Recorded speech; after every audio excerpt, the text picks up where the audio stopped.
Good morning, everyone. Welcome to a new day on Focus on Liberia, where we delve into transformative dialogues about social justice and the voices leading the charge for social reforms. Yeah, at a new day, we explore the intersections of politics, culture, and tradition with the leaders who are reshaping our world for the better. A new day focuses on critical dialogues around social justice with emphasis on gender justice to influence policies and contribute to societal shifts.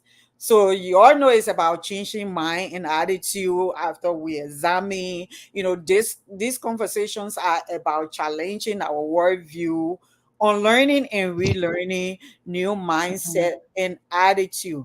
So today we have a really great person with us. Our guest is Mildred Awino.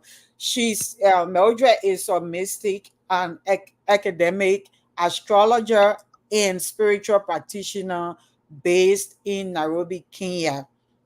She was referred to on BBC as one of the women leading change on the continent of Africa. Mildred research focuses on African traditional religions, esoteric systems worldwide, and comparative mythology. She runs a ministry where she guides her clients through various spiritual services. Mildred's ministry, referred to as All Things Mystic, is centered around decolonizing the spirit and raising the spiritual awareness of self, community, nations, and the continent of Africa. We have really, really interesting talking points today in this conversation that we're going to learn from this great woman. She's going to introduce us to African spirituality. We're going to talk about African spirituality as compared to other imported religion on the continent like Christianity and Islam and other things. We're going to talk about the purpose of African spirituality. Among other really great, interesting talking points and teachings. So this promises to be a really enlightening session today. Stay tuned, stay with us, and let's open our minds and attitude and learn from this great woman. Welcome and thank you for joining us today, Mildred. Thank you so much, Priscilla, for having me, and also the channel Focus on Liberia. Thank you so much for those of you who have tuned in to the show. Great. So before we keep on, I was asking you, you are in Nairobi, Kenya, right? Right. Yeah. Okay. You want to tell us a little bit of what's going on there in Nairobi at the moment? Right. So today was Saba Saba. It's a bit of a holiday, a political holiday that has a lot of memory and a lot of history for us. The 7th of July is known as Saba Saba here, and it really commemorates the struggle for the second liberation, the struggle for multi-party politics, just the struggle for democracy and the freedom of the individual. And it's weird how it happened today, because prior to today there's been so much agitation towards the government and the people pushing back to the government to tell them we are no longer going to take any mismanagement or misgovernance. We want the president out, or that to shape up or shape out. I think you've seen Kenya on the news so much for the last few weeks. So today is really that day where Kenyans have come together and have had to reflect around the strides we have made so far, the freedoms that we've acquired so far through the struggle and the effort of our forefathers, the ones who were fighting in the early 90s, the early 80s, and now our grandfathers and our fathers, looking at Gen Z, looking at millennials, carrying on that legacy. For future generations. So it's really a moment to be proud as a Kenyan and also as an African today. Great. All right. Yeah. Thank you for giving us that little insight. Some of us, for me, I'm in Arizona. I don't Yeah. closely, yeah, I follow, but most times it's just hard to catch up on little details like what Hmm. you just shared. So it's good that we have Yeah. you here to give us some insight. Before we Mhm. go forward, I usually don't ask this on, but I'm going to, just to make sure that we have, um, your ministry, your followers on this Mm. broadcast. So did you get our link so that you can be able to share this in your community? Let me Um, check. You yeah, sent it otherwise to. we can give you a meeting because we want people to participate. So um Indeed, indeed. Give me just 1 minute so I can share. I'm sure yeah, you sent it to my DMs, my Facebook. yeah, yeah. So while you Okay. you do that, let me go through a few more talking points. So Okay. so yeah, so Mhm. folks, this is a little gist of what we're going to be talking about today. We're going to be learning about our ancestors. If you're an African, this whole conversation is about spiritual awakening. So Mildred is going to be sharing a lot with us, the intersection of science, religion, and spirituality. She's going to be talking about that with us, and Mhm. you know the role of women in African spirituality. We're going to also be talking about that. So yeah, this promises to be a very enlightening session. So I hope you stay with us. We're also going to look into the future of African spirituality. As I mentioned before, Mildred started speaking to us.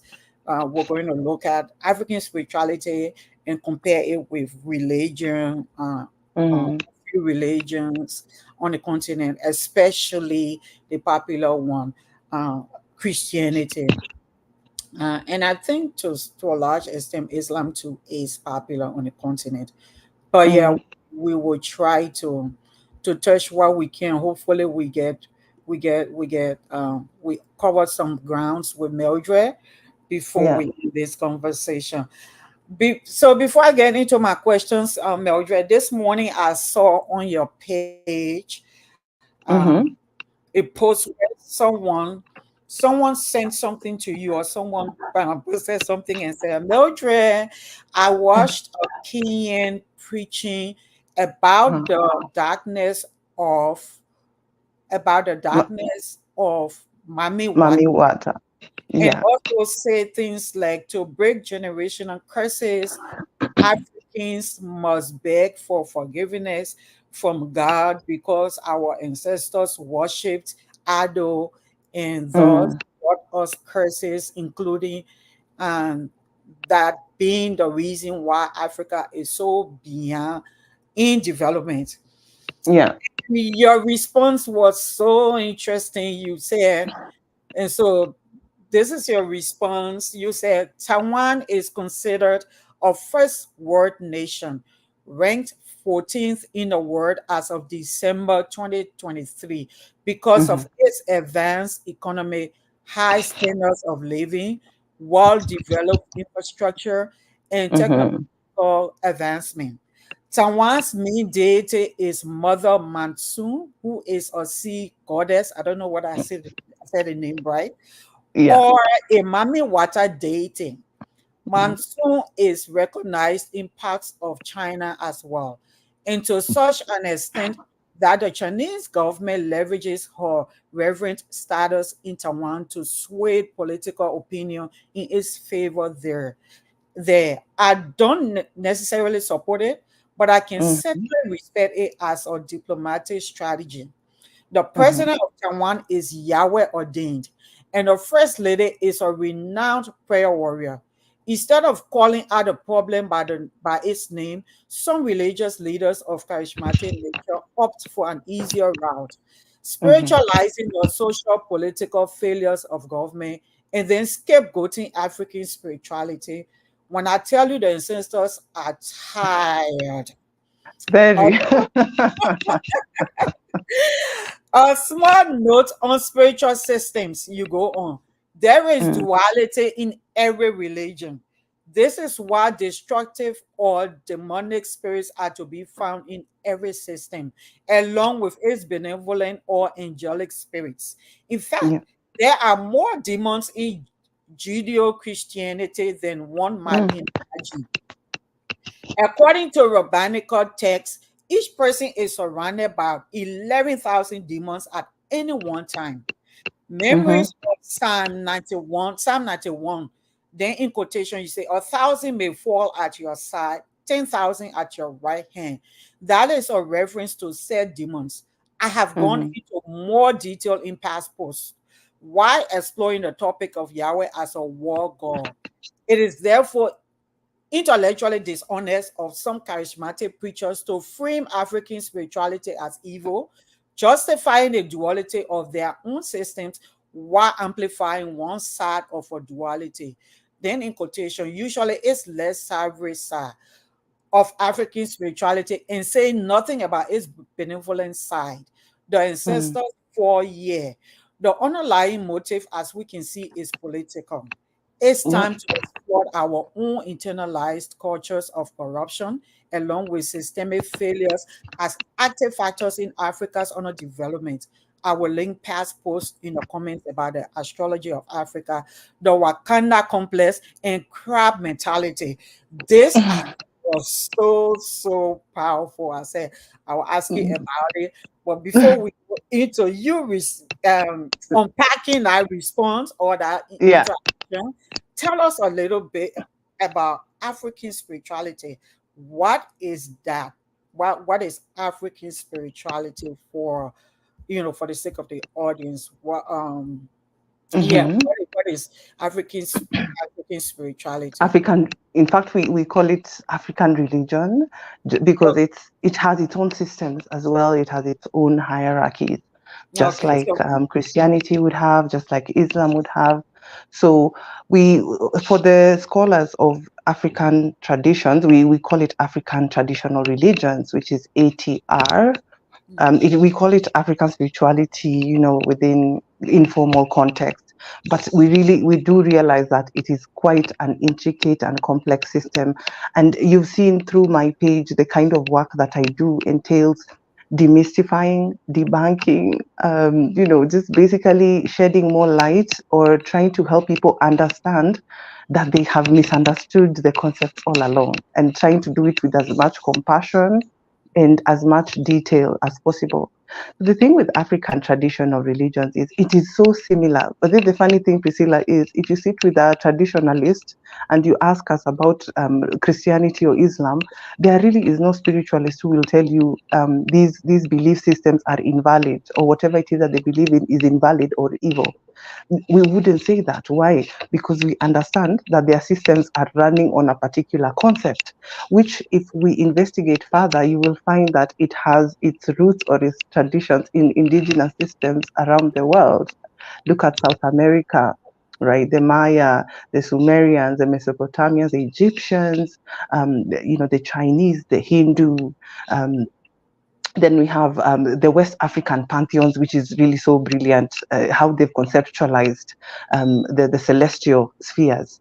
So for us, we look at it as we do not worship many gods. Number one, African religions have been framed in certain forums as polytheistic, that we have many gods or that we worship idols, whereas I would respond to that no, actually, our gods did not have form. Our gods were what I call divine forces, and we saw them as such, to the point where, if you ask, I'm a Luo myself, my tribe, River Lake Nilot.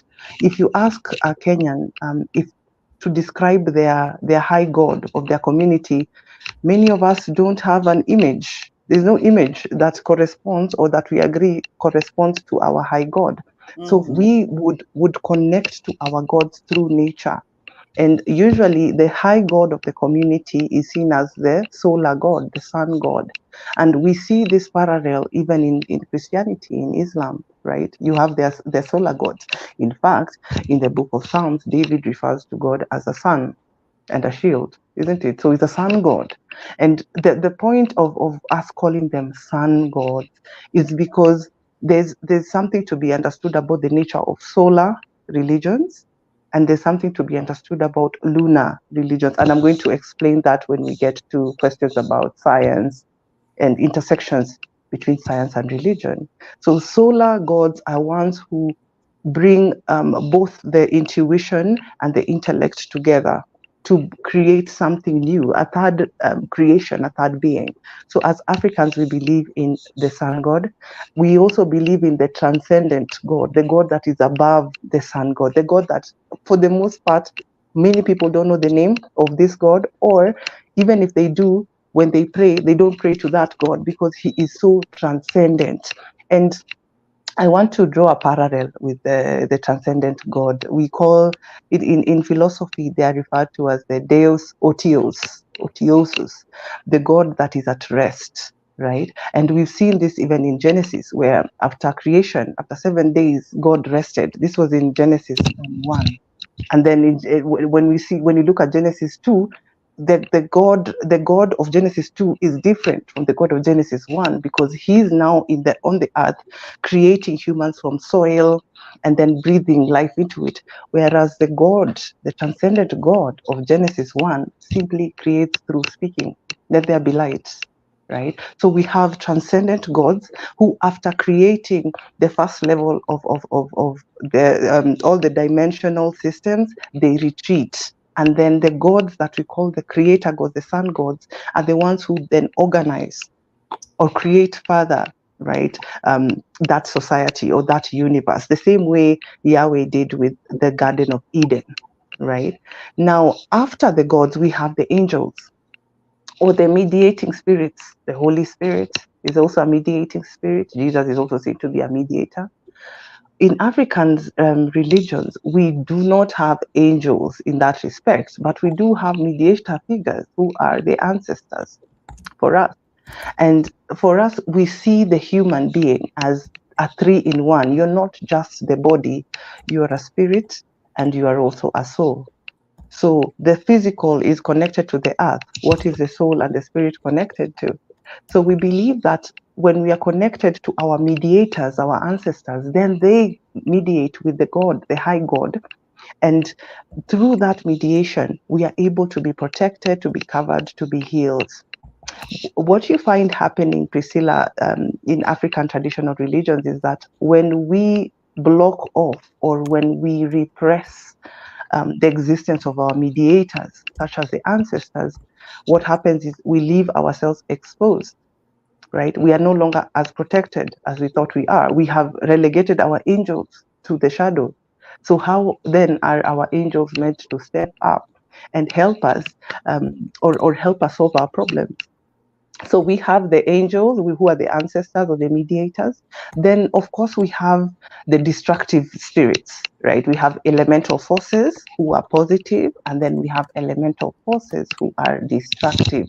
And I believe that's what the Christians would call the demons, right? So I find it quite interesting that a Christian or somebody, say, in another religion like New Age, would look at African spirituality and completely categorize all the spirits as demonic.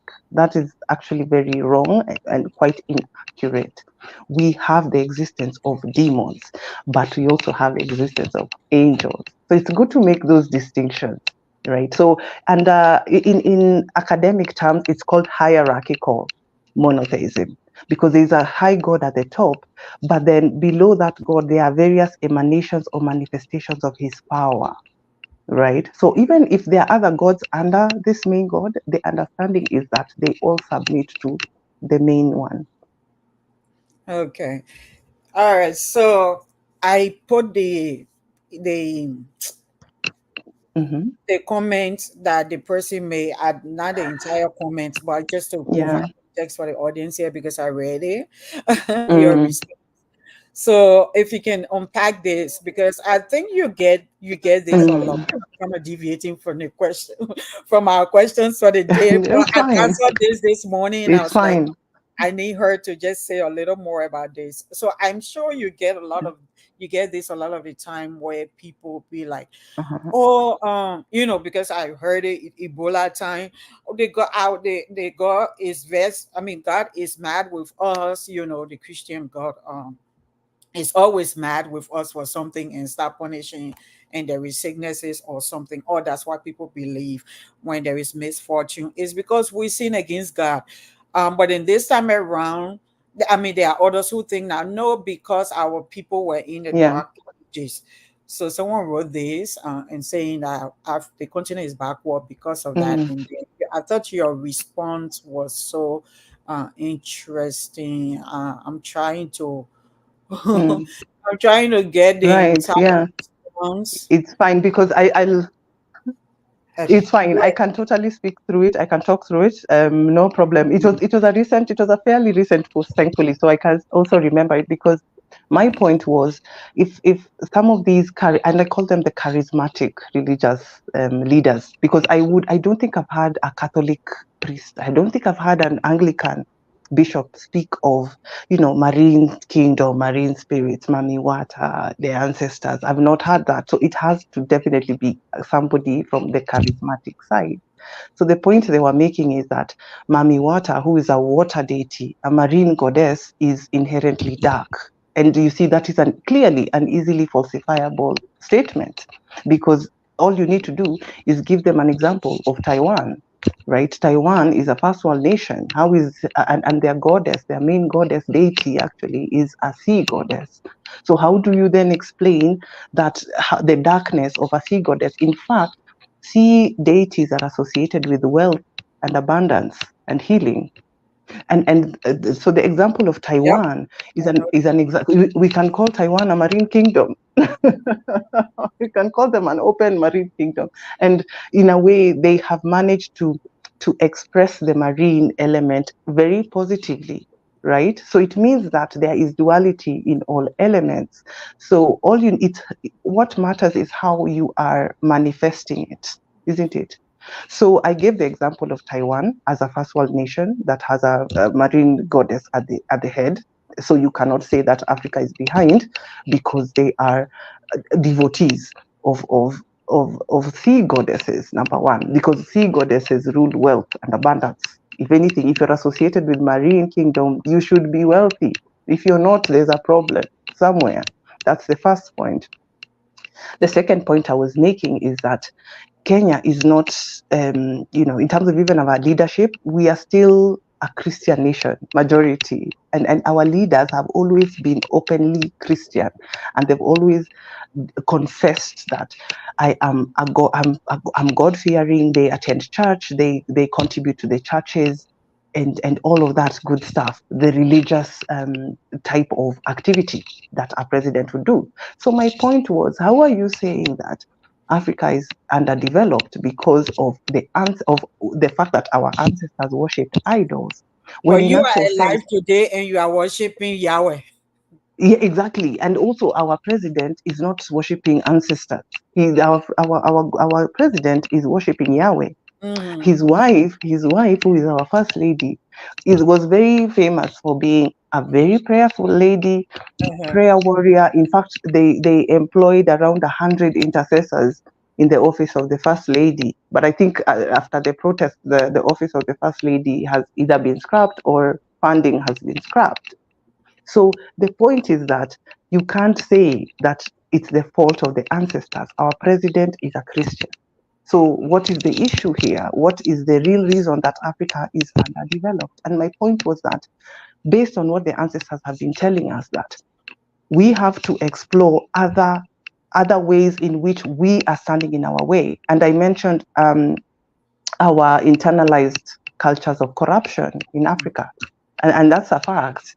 And it's something that each of us has to look at. We have to each sweep the front of our houses so that then we can have a cleaner Kenya. Have we confronted that? Mm-hmm. If we haven't confronted that, then how are we blaming the ancestors? When really it is the ancestors that are trying to bring these things to our attention, how we are holding ourselves back. And the second factor was systemic failures. And I think, Priscilla, this conversation, or that question that the person asked, opened up a forum where we have to speak as spiritual practitioners and offer practical solutions to society. We should not only be known to be over spiritualizing practical or socio-economic issues, because even if you look at the Bible, prophets were the ones who were leading entire communal change. They were the ones who are having impact in society, both socially and politically. So there's a time as a spiritual leader to be spiritual, and there's a time to then offer practical solutions. So for me, that post really was an opportunity for me to redirect attention from the spiritualization of financial issues in a nation and Mm-hmm. sit it squarely where it ought to sit. And I'm so happy that from that time that I posted it in April and we're in July now, and finally, people are calling the problem by its name. So I'm very happy about that. It's showing a shift in our consciousness. It's showing that now we are able to be fully participatory in our society. And these are the things that make the ancestors very happy, contrary to popular belief. Okay. Contrary to popular belief. So, and like I said, we would never, as spiritual practitioners, as African spiritual practitioners, sit here and say that we are the only ones who have the solution to society. I've always maintained that this is a multi-denominational approach, isn't it? We can move forward as a nation, but with the understanding that our spiritual systems, are they pro Africa? Or are they pro somebody else, and then Africa becomes like number 2 or number 3 in the list priority? So as a nation, we really need to start going back to our founding fathers. That's who the ancestors are. And I believe every nation has its founding fathers, isn't it? In the person of their president. Those are also ancestral figures, isn't Yeah. it? Those Yes. ancestral figures. That brings me to that brings me to the next question was going to be, so ancestor veneration, what is that? What is ancestor veneration? Why is it so important in African spirituality? Or how can individuals start to honor their deceased relatives? But first, let's understand, explain to us the concept of African, of not African, but ancestral veneration, Veneration. and how it is Oh, practiced in various African spiritual traditions. great. That's a great question. And I think these are age-old questions. And as society progresses or advances, there are things that change, there are things that adapt. We adapt ourselves to how society is moving. So the thing about ancestral veneration, many people would conflate that or confuse it with worship. We don't worship our ancestors because they're not deities, they're not gods. They are the spirits of those who are here to help our family survive, right? The spirit of the family that will help us make it the long haul. So we look at our ancestors as our spiritual allies, our allies in the spirit realm. Charity really does begin at home, even from a spiritual perspective. So you can imagine why not wanting to deal with your most immediate spirit ally and going to an ally where the first priority is not you.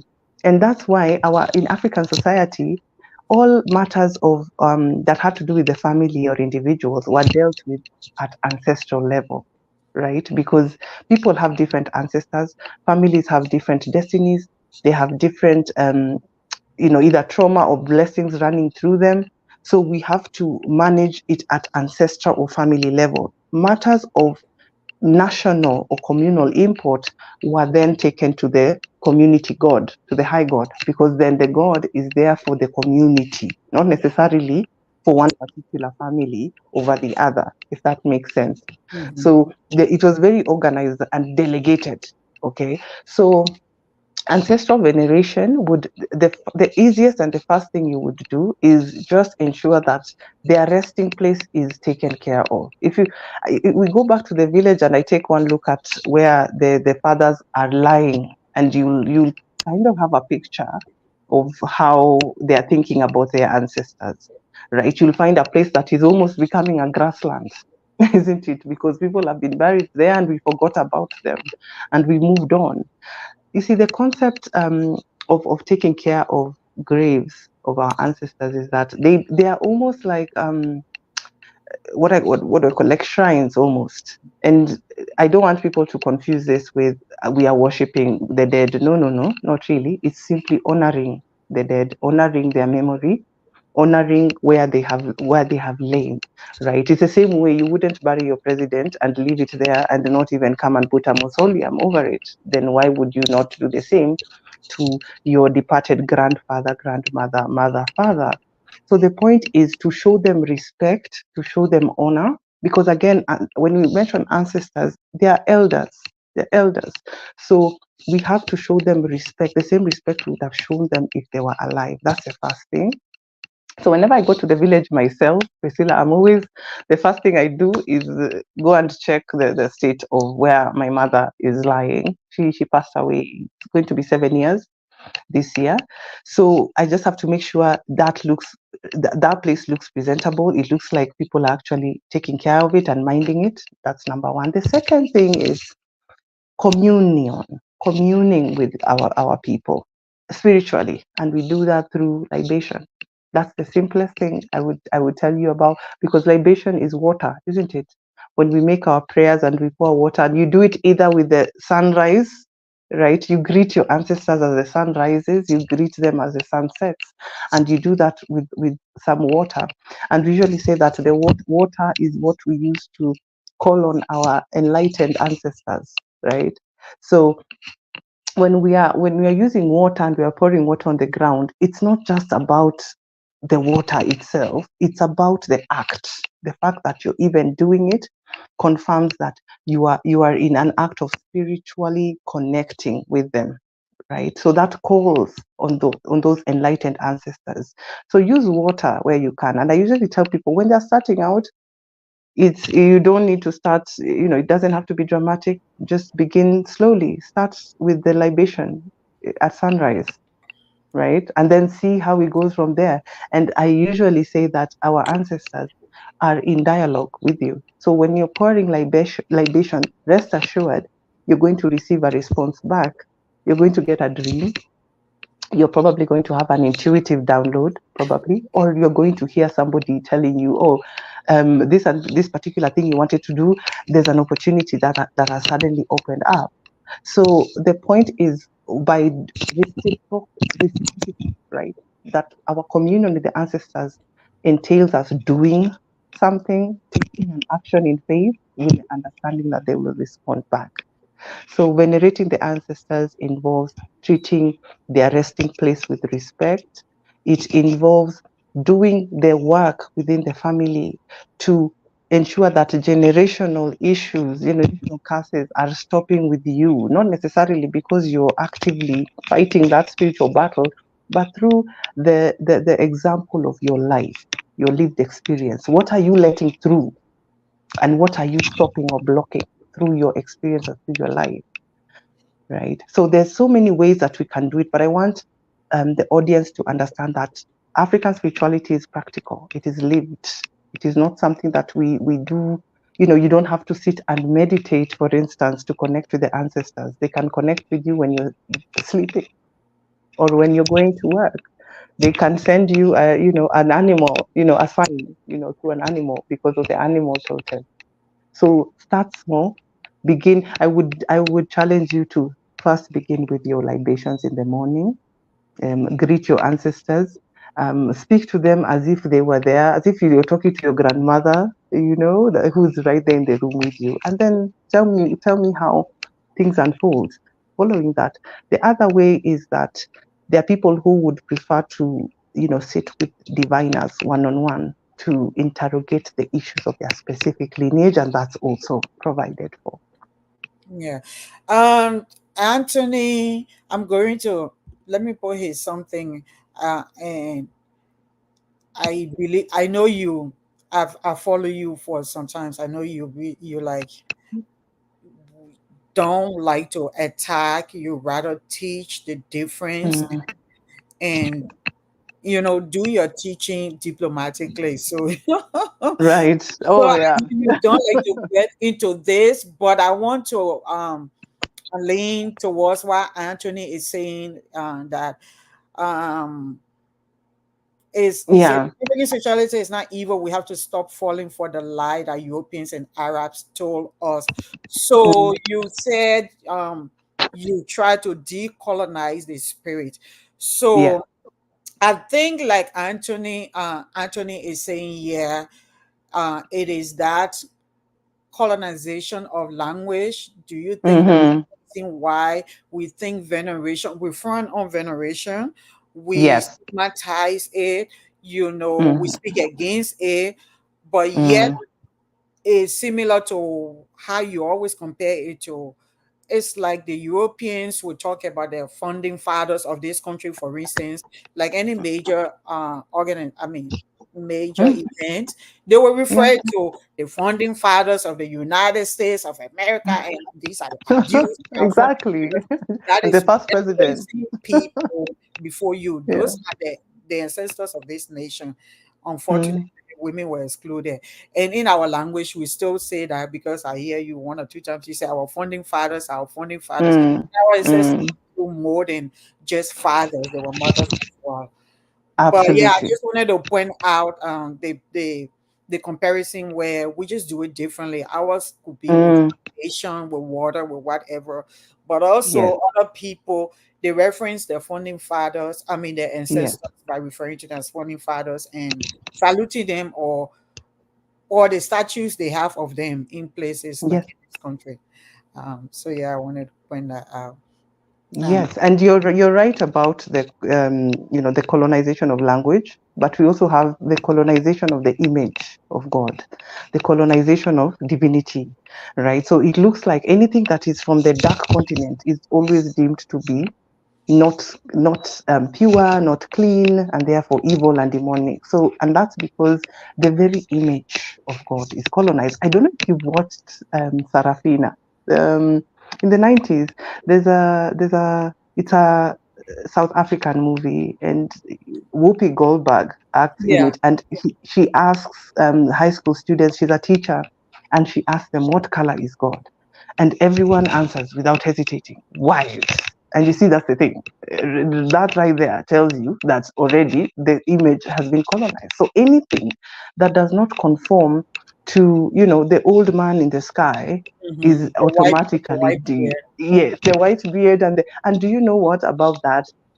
Those of us who study esoteric matters understand that the image of the old man in the sky is actually the image of Saturn. Saturn, the planet, Saturn, the god, Saturn, also known as Kronos and El. So you see, it is the image of God is also tied into other things that I doubt many Christians, African Christians, understand or appreciate fully. So the challenge is for Africans to decolonize the image of God. They have to realize that um, access to divinity it cannot be monopolized. It can't. You can't say that it's only Europeans and Arabs who have access to divinity. So do us. So do us. We have our own images as well, and our images are not demonic. It's simply that others do not want to do the similar work that we are doing to understand. And I think that's also my ministry to come to the table and be able to help people see across the board that we are literally talking about the same things. We are using different language. Yeah. It's very funny. Yeah. Yeah. Wow. Okay. So you mentioned water when in passing when you mentioned mommy water when we were growing up, like you said, because we've Mm, been colonized even in our education and social lives like that to hit what is African and what is also this whole mommy water thing was so mm, demonized to us. And only now as we unlearn some of these things, and then relearn mm, a new way of being in existence in a new day. So now yeah. some of us are realizing, no, there is more to. I mean, there is a much rich concept about this that was shaded darkness to us. I just want you to Mm, talk about the symbolism of water in spirit. You say water plays a significant role in African spirituality. So absolutely. can you discuss its symbolism and the role of water spirit in different culture, African culture?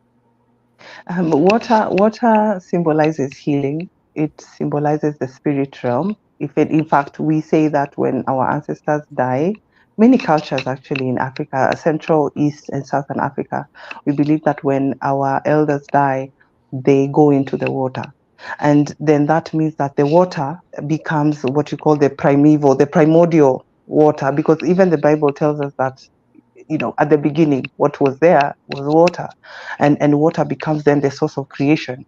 Where the ancestors go is where the children that will be born will come out of, if that makes sense, right? So at the afterworld, as the pre-birth era, yes, we are totally not a dark continent. Dave is very right. We are not a dark continent, that we are now beginning to shed the light to other parts of the world. So water for us becomes a receptacle and a symbol for the spiritual element, for how we connect through the living and the dead, what we call the horizontal relationship, horizontal and vertical. Is this horizontal or vertical? But I know you're getting me. It's okay. The one between the living and the Vertical. dead Yeah. becomes the vertical, yes, Yeah. and then the social becomes the horizontal. So Okay. water is, it helps us to have that vertical relationship. And if you notice with healers, diviners actually have to be baptized at some point. In fact, I think it would be an exception when you find a diviner that has not been taken through water. And I've also talked about this before because there's a parallel with the baptism of Jesus in the River Jordan. Because the thing is, after his baptism, that is when his ministry began proper, right? And one would say that through that baptism, he then received the spirits that were due to him. He then received the ancestral spirits, because we see this happening in the Transfiguration, isn't it? When Moses and Elijah showed up when Jesus was praying. What many Christians don't know is that actually Elijah is connected to the River Jordan. He has parted the River Jordan before. So there's that connection that is there between healers and water. Another thing that connects us is you'll see a lot of healers and diviners wearing the color white or white ochre or clay. The point is that this white clay, the understanding is it's usually coming from the riverbed, or it's coming from the bottom of some water body. Therefore, that clay for us, which is color white, because also white is associated with healing and the ancestors, in a way connects us directly to that element that we're trying to access, right? And you'll also find that when people are being healed, they might be taken into the water. And the understanding here is not that the water heals literally, it's because the water is a receptacle for spiritual energy of our ancestors, right? So libation also works on the same concept, that then this water becomes a receptacle and a prayer, and that vertical connection, that as I'm using this water, I am tapping into that vertical connection. And where they are buried as well, in my village, we were digging a borehole, and where they dug the borehole, where there's a lot of water that was coming out. It was exactly where the oldest of my grandparents, grandfathers were buried. So you see how ancestors, whether they are buried on land or whether they are buried in the river banks, are still associated with water, which is associated with the spiritual, the afterworld, the ancestors, and healing as well. So I want us to understand that baptism actually started a long time ago. It did not begin with River Jordan, right? Because it's one of the prerequisites. I myself have also been baptized in my own traditional special way. And it really helps me to connect with my spirit guides. It helps me connect with my God. It helps me connect with my ancestors as well, which is helping me do this work. Okay.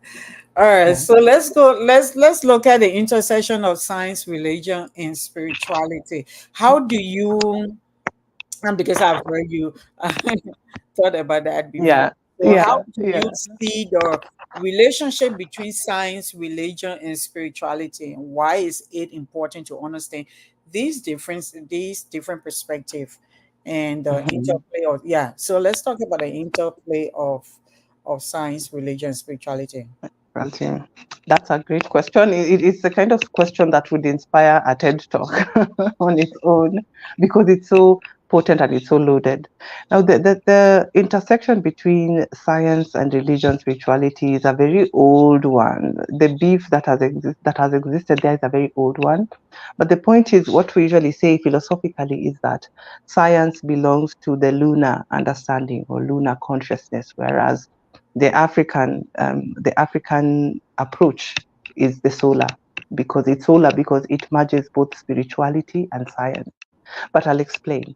Now, the lunar side of things is, which science belongs to, is that it looks at the world as simply from a materialistic approach, that Science, everything you that mean exists science. is right. Everything that exists is physical, and that's it. Anything that is not physical is really a superstition, or, you know, Mm-hmm. it's It's suspect. dismissed. Yeah. Yes, it's not knowledge. Say that. So exactly. And there's something fundamentally wrong with that, because in philosophy, we have an entire module that looks at methods of knowledge acquisition. Science is only one of many ways to acquire knowledge. So it is through the inductive method, which is great and it's valid on its own. But you see, it's not the only one. And it is limited as well, because Yeah. science looks at physical. What about metaphysical? Mm-hmm. Right? And we also have metaphysics in philosophy. And another thing is that science does not believe in the continuity or the freedom of the soul. So we are, the departure point of a scientist and the departure point of a spiritual person or religious person is different. Meaning, each the science person has to now start understanding the solar framework in order to understand the religious side of things. Now, if the scientists on the lunar side, you can see what is happening with Egypt, right? Even the lunar side, they cannot understand how the pyramids came to be, because it was not simply pure science that led to the erection of the pyramids. The Egyptians now used the solar approach, meaning that they merged their scientific knowledge with their spirituality. Now, when I say scientific knowledge in Africa, our knowledge, we don't look at it as inductive, the way the West looks at it, that it is knowledge that I have simply observed and experimented on, and then I was able to form a theory and then end up with praxis. Not really. In Africa, knowledge can be revelatory. I can go to bed and have a dream about a herb that is needed to heal my client. For instance, if you're a herbalist or herbalist, the knowledge acquisition of an African would be different to the knowledge acquisition methods of somebody in the West, and both of them would be valid. A problem arises when somebody in the West tries to tell somebody in Africa that their method of acquisition is invalid. And we know that it is not invalid because Mm-hmm. we have proof, that is the Yeah. pyramid. In, Mm-hmm. in ancient Egypt, priests were scientists and they were scholars. They were the ones who were writing in the universities, no, the Library of Alexandria. They used to do a lot of study and research and stock entire libraries. So these are people who had merged knowledge that is acquired through study and also knowledge acquired through revelation, and then merge it with what you call the divine, respect for divinity, respect for scientific and natural laws, because African spirituality is essentially eco spirituality. We have respect for the environment and respect for nature, and therefore the structures we are building are nature friendly. We are not simply looking at materialist or the No, no, material no. side of a thing. Yeah, we're Seriously. looking at, are we obeying the rules of nature, even as we are doing all these things, all these advances. So it's a merger. It's a more of a merger. The solar approach, the lunar tries to completely sideline and dismiss what you call metaphysics, or whatever it is that is non-physical or divine Unfortunately, those forces. who came with science knowledge, where industry came and destroy all of the environment, Yeah. when they were looting resources from Africa, Hmm. because Yeah. Africans respect the nature. And today Mm. now we're dealing with climate change and environmental science, and people going back to teach Africans after like more than 500 years of destroying how African lady Mm. treated these same things. Today Exactly. we are the one that being taught. Like this is what we were practicing, and then you came and destroy it. Now you're Imagine coming back that. to Imagine. Yeah. And also creating enmity between humans and animals. Like I've never seen more snakes killed because of religious belief, right? And in African systems, in fact, for my culture, we had like this really big python called Omieri, and she was seen to be a messenger, right, of a really good bountiful harvest of prosperity in the land. And then if she's mistreated, then it's going to be drought, and it's just not going to be any kind of, you're not going to have a really good bumper harvest. So we found that in the olden days before colonization, this was a tradition that used to happen, and we used to conserve and preserve our python population. But you see, with Christianity, this particular type of tradition had met with a bit of headwinds, because there is an Omieri that was killed. That was in the 80s. It was quite unfortunate. Quite unfortunate. So perhaps by doing this work that we're doing, we're able to then reorient people's mentality around some of these things. African religion or approach to science honors nature. It does not destroy nature, right? Mm-hmm. And that's, yeah, and the environment as well. Yeah, I So agree. the what I would say for Africa is we are in such a unique position because we have access to scientific knowledge because of our access to education, but then we have the privilege because we also have access to our spirituality. So imagine merging those two things instead of using our education to malign our culture or to malign our religion. We can use education to then bring credence to what our ancestors used to, their knowledge, the African traditional knowledge, or the technology that we had to improve on that. And I will always use the example of the pyramids because they think it's aliens that builds the pyramids, simply because they don't understand how. Where did that knowledge come? It was revelatory. No, that's what I would call it, revelatory knowledge. So I'm looking forward to an Africa where we are able to, we can see scientists who are also practicing African religions, right? Where doctors are also practicing African traditional religions or have some understanding of African traditional religions, because it will inform how they are showing up, how their gifts are showing up to society. Yeah. Yeah. I like before when sometimes back when I heard you say, um, I respect the scientists, I respect the Mm, knowledge they bring, uh, mm, and also expect to be respected with the knowledge I bring, because, like you said, they're just different spheres of knowledge, yeah, and yeah. they should be valid based on how, how healthy your mind is. Mm, I think that's what is based on. I believe that a healthy mindset is a mind that is open, not necessarily mm, embracing everything, but at least open to examine and yeah. acknowledge that you are limited. There are limitations Mm, you as an individual, and there is someone else somewhere with information or knowledge that you're not exposed to. So I'm glad that you continue to share, and even as you continue to be dismissed and challenged including us, because all of us were colonized and socialized mm, in a system that that demonizes anything African. Yeah, that yeah. demonizes anything African. Mm, So I want us to so that's why when you I'm going to come to that. Let me skip that. I want to mm, talk about the role of women in African spirituality. What is the role of women in African spirituality? How can they no? What is the role first? I want to do how can they reclaim and embrace their power mm. in this? But let's talk about what was the role.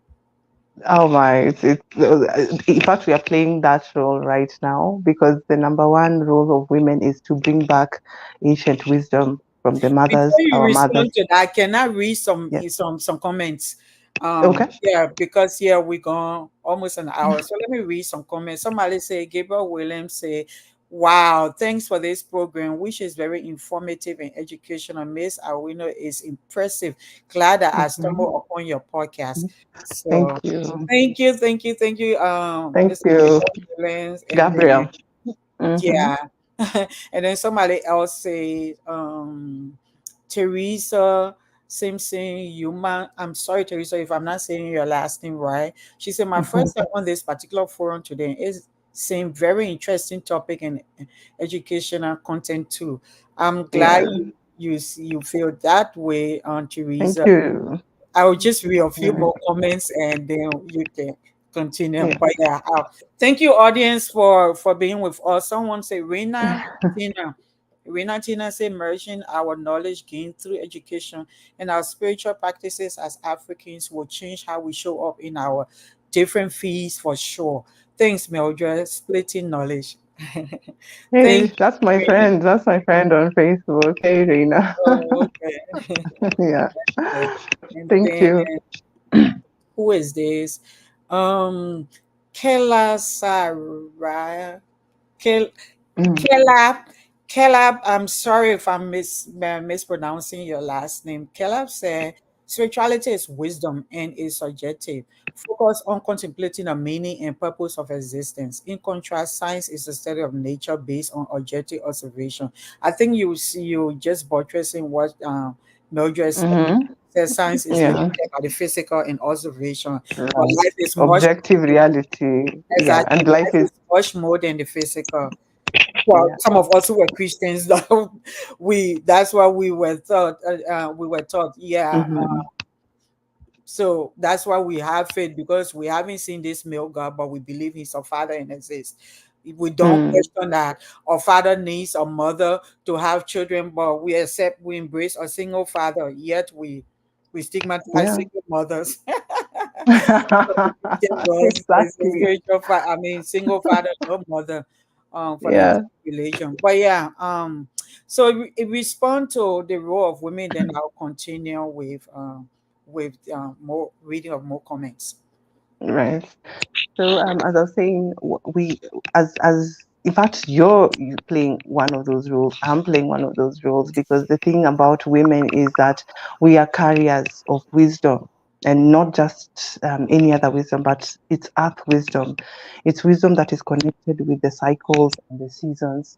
It's access to the world. So simply by virtue of women being more connected or more associated with the nature than men are. And that's not even to mean it, I don't mean that in a bad way or any negative way, but we see this in through the patriarchal religions. Right, the patriarchal religions will treat the woman's body as something objectionable, especially when it is performing its most natural functions. And I've said this before: menstruation, yeah, you're unclean. Pregnancy, you're You unclean. fall After for birth, another you life. exactly. Yeah, It's wild to me because these are moments when the woman is truly, truly performing the function of of the life. creator. Yes, Hmm. of life, of the creator. So how is it that it's unclean? So of course, because of the study of my study, I understand that there are two paradigms here. The paradigm of the patriarchal religion will take that position, isn't it? Yeah, For obvious reasons. For obvious yeah, reasons. Islam, But yes, it's anything. also I know you don't patriarchal. want to name them. I will. The Abrahamic, yes, Abrahamic religions are Yeah, patriarchal religions by yeah. nature, right? Because Introducing them. there's a masculine god and there's no feminine inside, counterpart Yeah. inside. So I African get it spirituality understand, yeah, that the woman exactly. is God. Yes. The So for person has them, to if for you her. if you come from that perspective, then the body of the woman is objectionable in that way. And it's But if unclean. you exactly, and it's unclean. It's But when unclean. you come from the maternal or the matriarchal order or matriarchal form of consciousness, then you understand that when a woman's body is performing these functions, that's when she's her most powerful, right? That's when Mm, she can move mountains.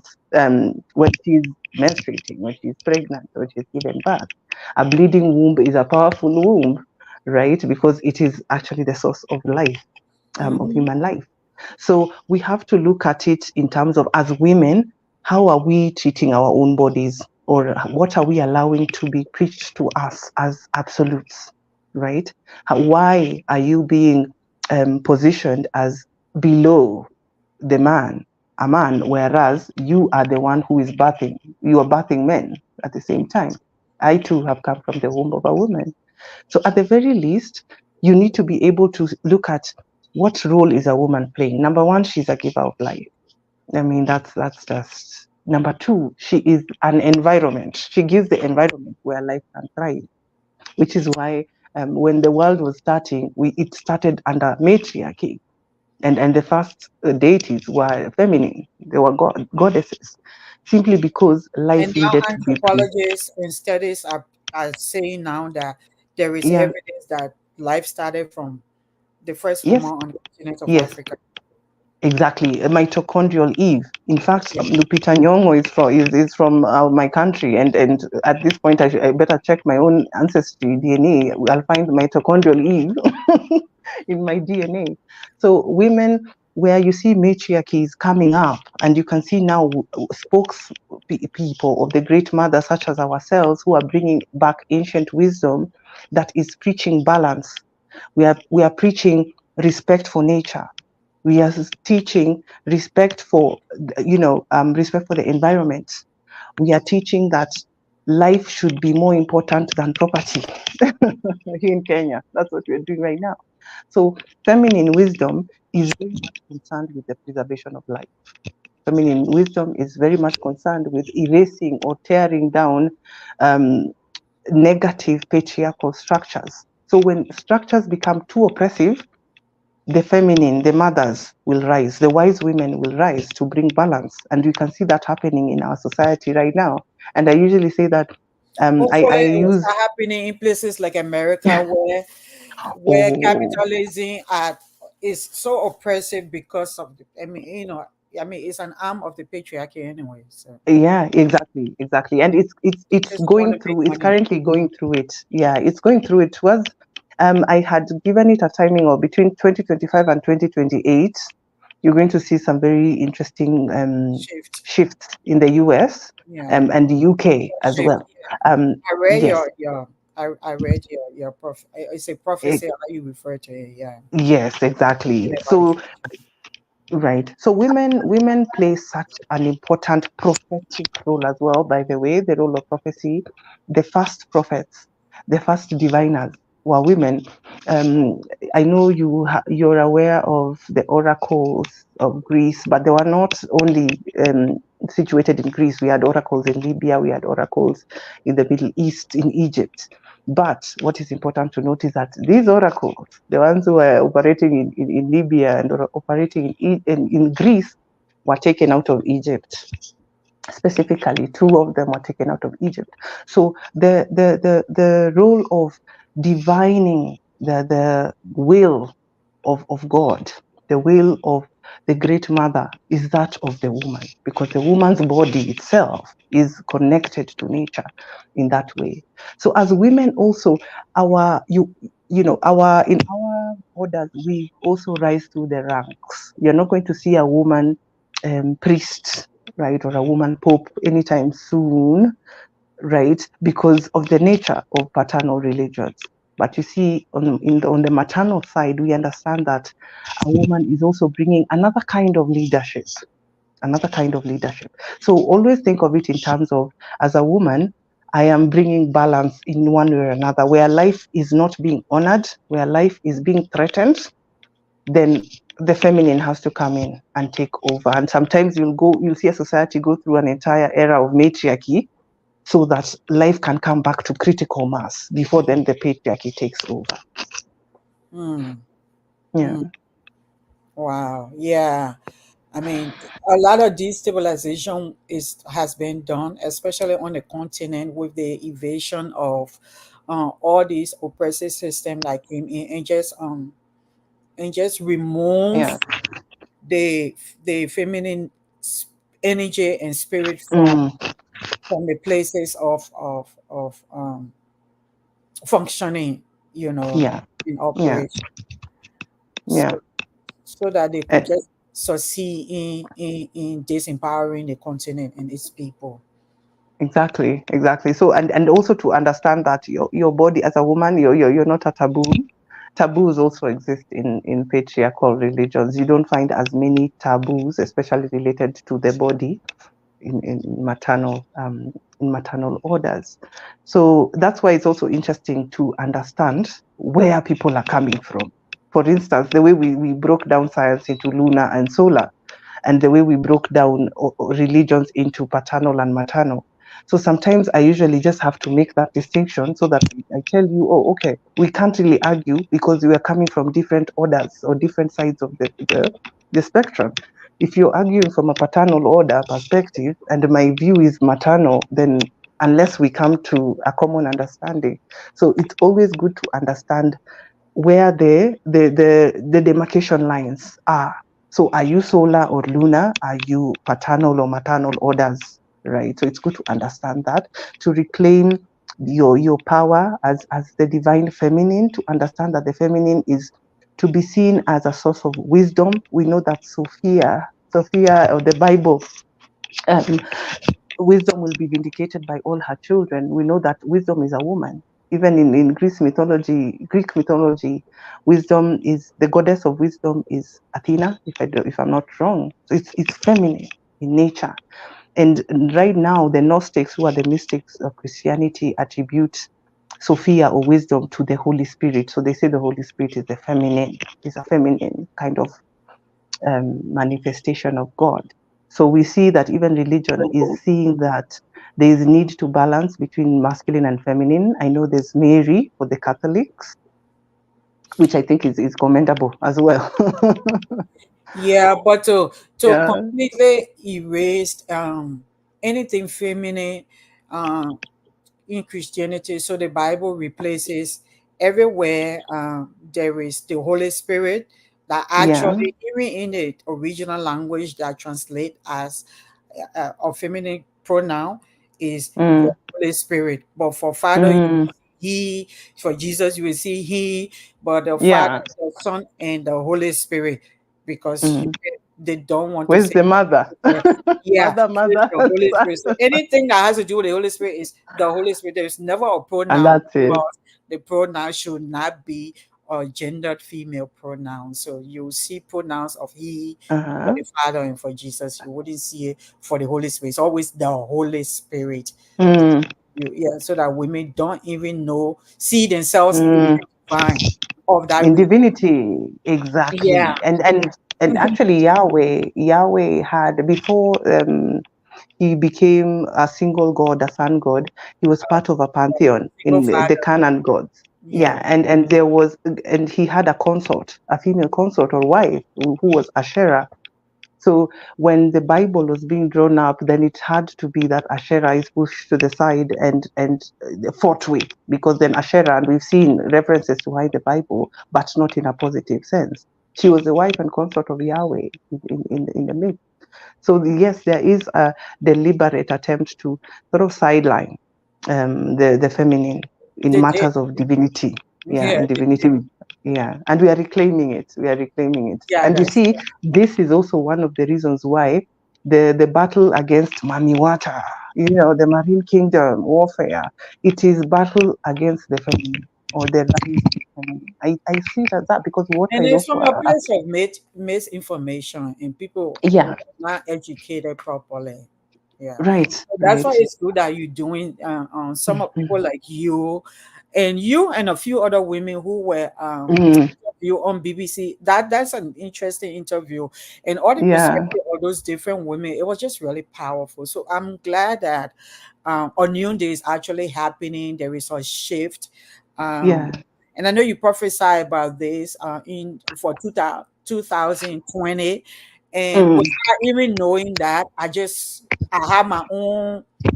Yeah, there is a shift and a awakening. I had a yeah, lot of awakening and yeah. visitation spiritually. That's how I started, a new day. Hmm. But yeah, Yeah. let's go to how you started spiritual awakening. Can you share your journey of spiritual awakening? What led you to embrace your calling as a diviner and Uh-huh. astrologer? Well, nice question. That's more of like a life history, I guess, because it spans 2 decades, 2.5 decades. My spiritual journey started in the year 2000. I was in high school, and I remember that's when the spirits gripped me. You know what I mean? This is the ancestral spirit. And back then, I really didn't understand what was happening. Although I had started asking myself the question, yes, there's God the Father, but where is God the Mother? I was on that philosophical, headspace. So when I started, getting certain encounters, I was in a boarding school. It was a really good boarding school, and that's one of the reasons I advise the nation to have cleansing, spiritual cleansings done in boarding schools, especially for girls, just for spiritual reasons. We might talk about that another time. But I was highly susceptible at that time to spirits at that point, and I was in a boarding school, a girls' boarding school. So night times were nightmare for me. It was really a traumatic experience for me. And I remember I sought the advice and the help of a preacher. He was a prophet that I trusted at that point. So I went to him and he prayed for me. And, I thought I was possessed, to be honest. And I think that's why I give a lot of these Christians grace when they get, with their comments. I give them grace. So Because I we went through once the same thing. I, I Yeah, we wanted all had our period that we went through that. Yeah. yeah, 24 years ago for me. So I thought I was possessed, but he really helped me to see that you're not possessed. That's what he told me. He prayed, we held hands, he prayed. Then he came back and said, young lady, you are not possessed. I want to tell you that. You actually have the spirit of Daniel. And he gave me a verse from Isaiah, the verse that says, the spirit of the Lord is upon me, the spirit to preach, liberation to the captives. I did back then, I just didn't get what all this is about. But then you see, many, many years after that, because this is now 24 years after, I came to realize through my study, because I studied all the way, I did Christian religious education all the way to fourth form, which is when we study for our KCSE and then go to university. So I studied Christian religious education to the end and was really good at it. So I understand the fundamentals of it. But after, I went on to study philosophy and literature, which I believe really helped me. In a way, I was walking the path of the priests who are scribes and scholars. So I went through the university process and really interrogated, because we studied Greek philosophy, we studied European philosophy, we studied African philosophy, the full works. So I was able to expand my mind and really dive into many cultures and how they understand gods and what have you. So I sort of devolved Christianity, I decentered Christianity at that point. Then after that, I started learning astrology actively, while also studying African religions. And I think I did that for like 10 years, around 10 years.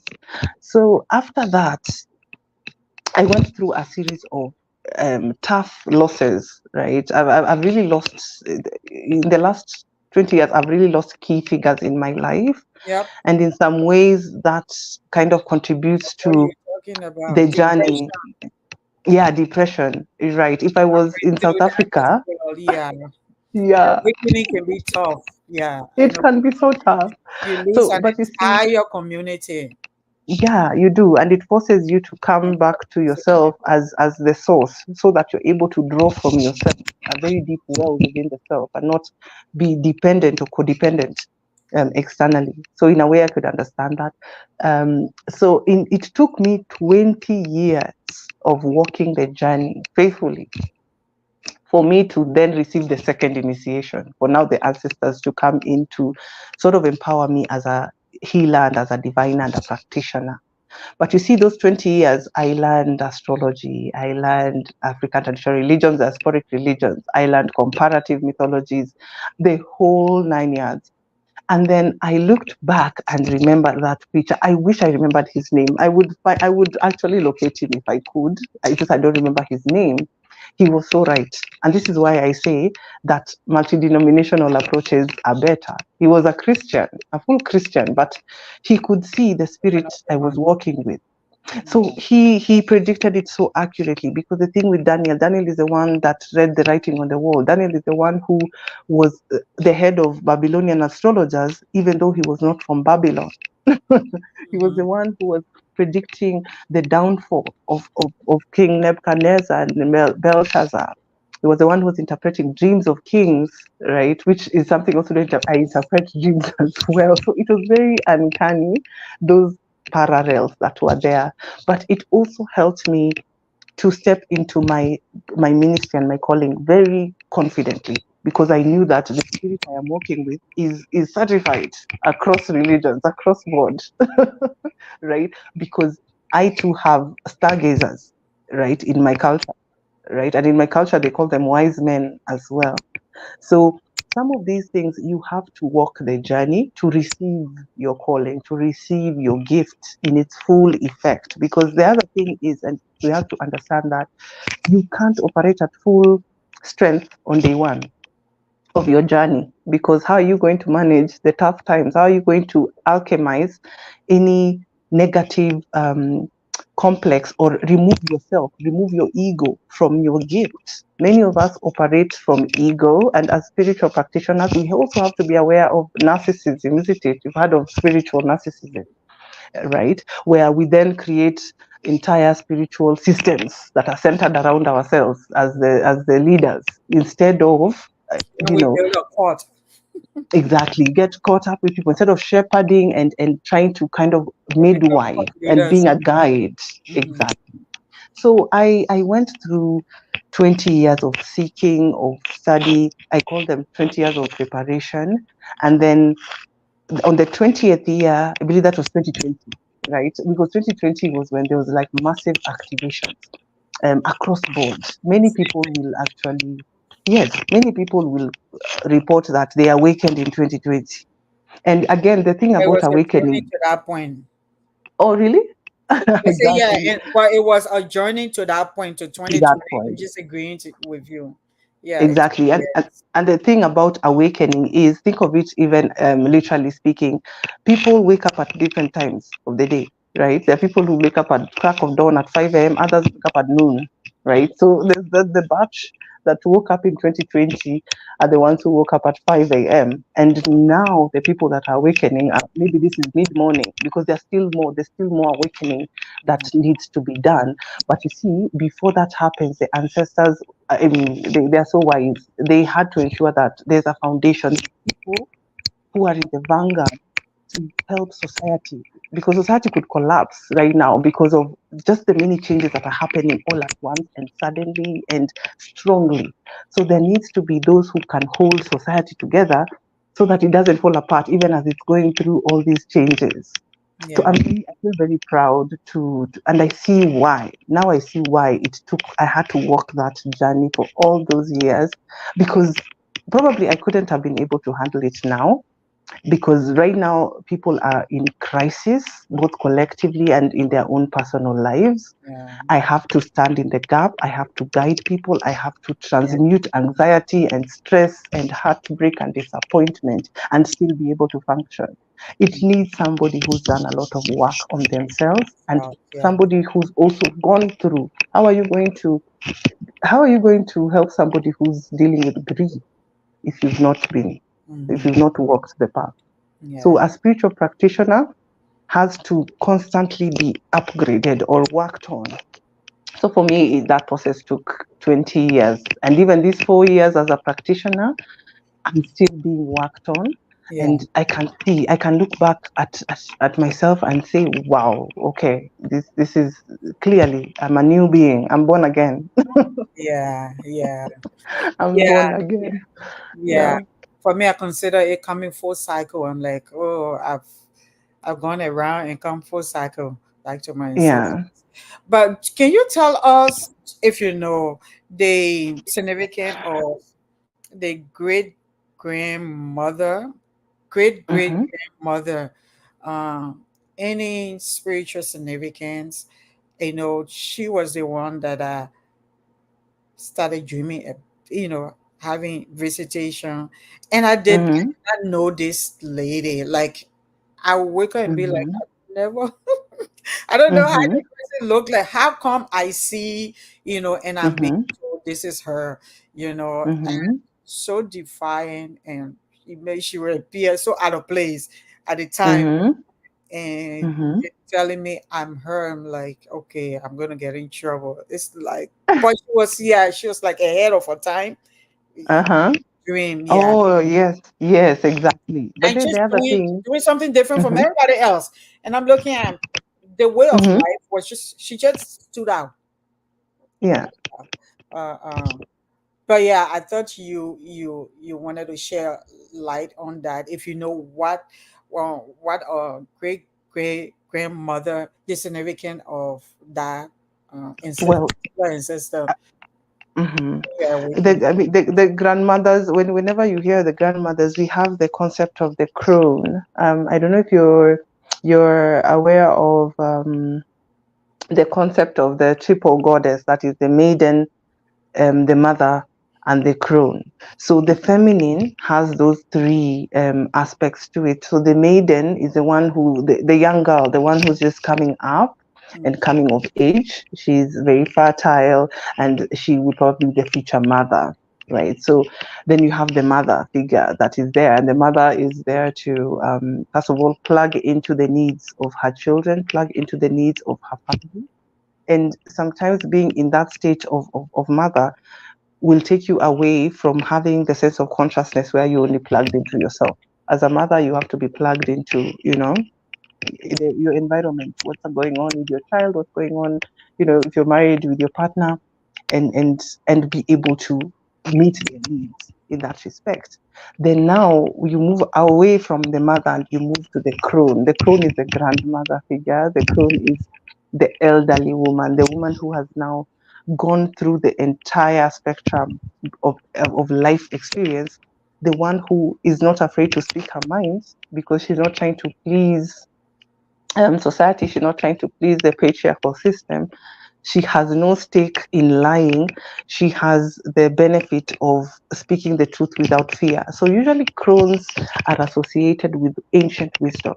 Right. Okay. I'm also named. I'm named after my grandmother, my maternal grandmother. So, and I'm told I have a crone energy as well. You see, I have grace, right? I have grace coming in. So, and I'm very, very proud that at least it signals there's some wisdom that's coming in. And I'm very aware that usually when you're in that grandmother, great grandmother energy, you are also a mentor figure to the mothers and to the maidens and the daughters, that is the daughters of society. So if you feel that energy, then it means that there are probably younger ladies who tend to look up to you. And maybe you're a mentor figure. You're such a mentor figure for many. Probably you're someone who should have your own academy. Do you know grandmothers ran universities in our cultures? Because it's grandmothers who used to educate children, right? Their hearts were certified schools, right? Because they're the ones who would raise the children when the parents were out in the fields. So to take that on, I think it's a sign for you. And even through this channel, through this forum, you are playing that role, right? Or bringing similar crones, right? You're bringing similar voices of the grandmother, the ones who bring knowledge that was hidden. Knowledge that is probably sitting in the ancestral realm because we are named after our grandmothers. Okay. All right. Thank Yeah. you. You said when you talk about um Christianity and African religion practices, you've spoken about the need for them to coexist. I don't know what they need, but you're talking about the beauty of them coexisting. The Mm, and I think other religion as well. The Africans can be African and yeah. be a Muslim and be Christian. Mm, Because like you talked mm, about the man who told you you had the spirit of Daniel, you say he was a Christian. But yes. I think because he also was open to his African Hmm. His spirit. own African spiritual gifts. Yeah, yeah. Yes. Because you said before, hey, Yeah. those people that brought Christianity to us, they borrow from the Hmm. Jewish religion. But Christian, we strip ourselves, I mean, they borrow from the Jewish tradition. But Yeah. Christians, we strip ourselves of our tradition and we want to do Hmm. Christianity. But Yeah. the white man infused his tradition, like the like we have one of our sisters here who teaches well on the History Channel, and she will mention those things sometimes. Mm-hmm. Christmas, that is another, that is a European or another culture that is blended Mm, with Christianity. So, but when mm. it comes to us, instead of doing the same, we discard ours. We say ours is demonic. Right. We go into Right. Christianity, and then sometimes that's why we have the challenge, because something that's supposed to be approached as a Christian, but that's supposed to be approached from an African worldview, Mm-hmm. no reference point, because that point has been, you are being told that is a demonic reference point. So it's good to Right. blend them together. Like for me, Mm, I have been blessed with, yeah, I grew up as a Catholic, but mm-hmm. my mother taught us, and my father as well. We had it both, Mm-hmm. the both of we had the two of both worlds. So Yeah. when you were talking about, we were staunch Catholics. We were Mm-hmm. in church. But when you were talking about whiteness, when our people used Mm-hmm. the in the whiteness, it reminded me of how I left my parents' home. I left my parents' home because a spiritualist, she Mm-hmm. was white and she used the chalk and held a white plate with. She was a seer. I don't know whether she's still alive, Mm-hmm. Oh, okay. but she told my parents that I had to leave on the day that I Mm, left. Yeah, mm-hmm. there Ah, was okay. yeah, Okay. there was an event going on. That was Mm-hmm. in the year 2000s, like Zedi, my native name. So she has to leave today. Like, Mm-hmm. she can't Mm-hmm. spend the night here. She needs to leave Ah. this house. And all my life, I have stayed with my parents. So that was a Mm-hmm. tough decision for my parents to let me go. Wow. We're talking about Mm-hmm. leaning on the ancestors, guardians, and also in Christianity. So I had a mix Mm-hmm. of what. Um, so I wanted to share Mm-hmm. that. Oh, that's insightful. That's insightful. We all have very interesting. If we sit down to just interrogate where we are coming from, our backgrounds, because all of us, I believe, all of us have a religious background.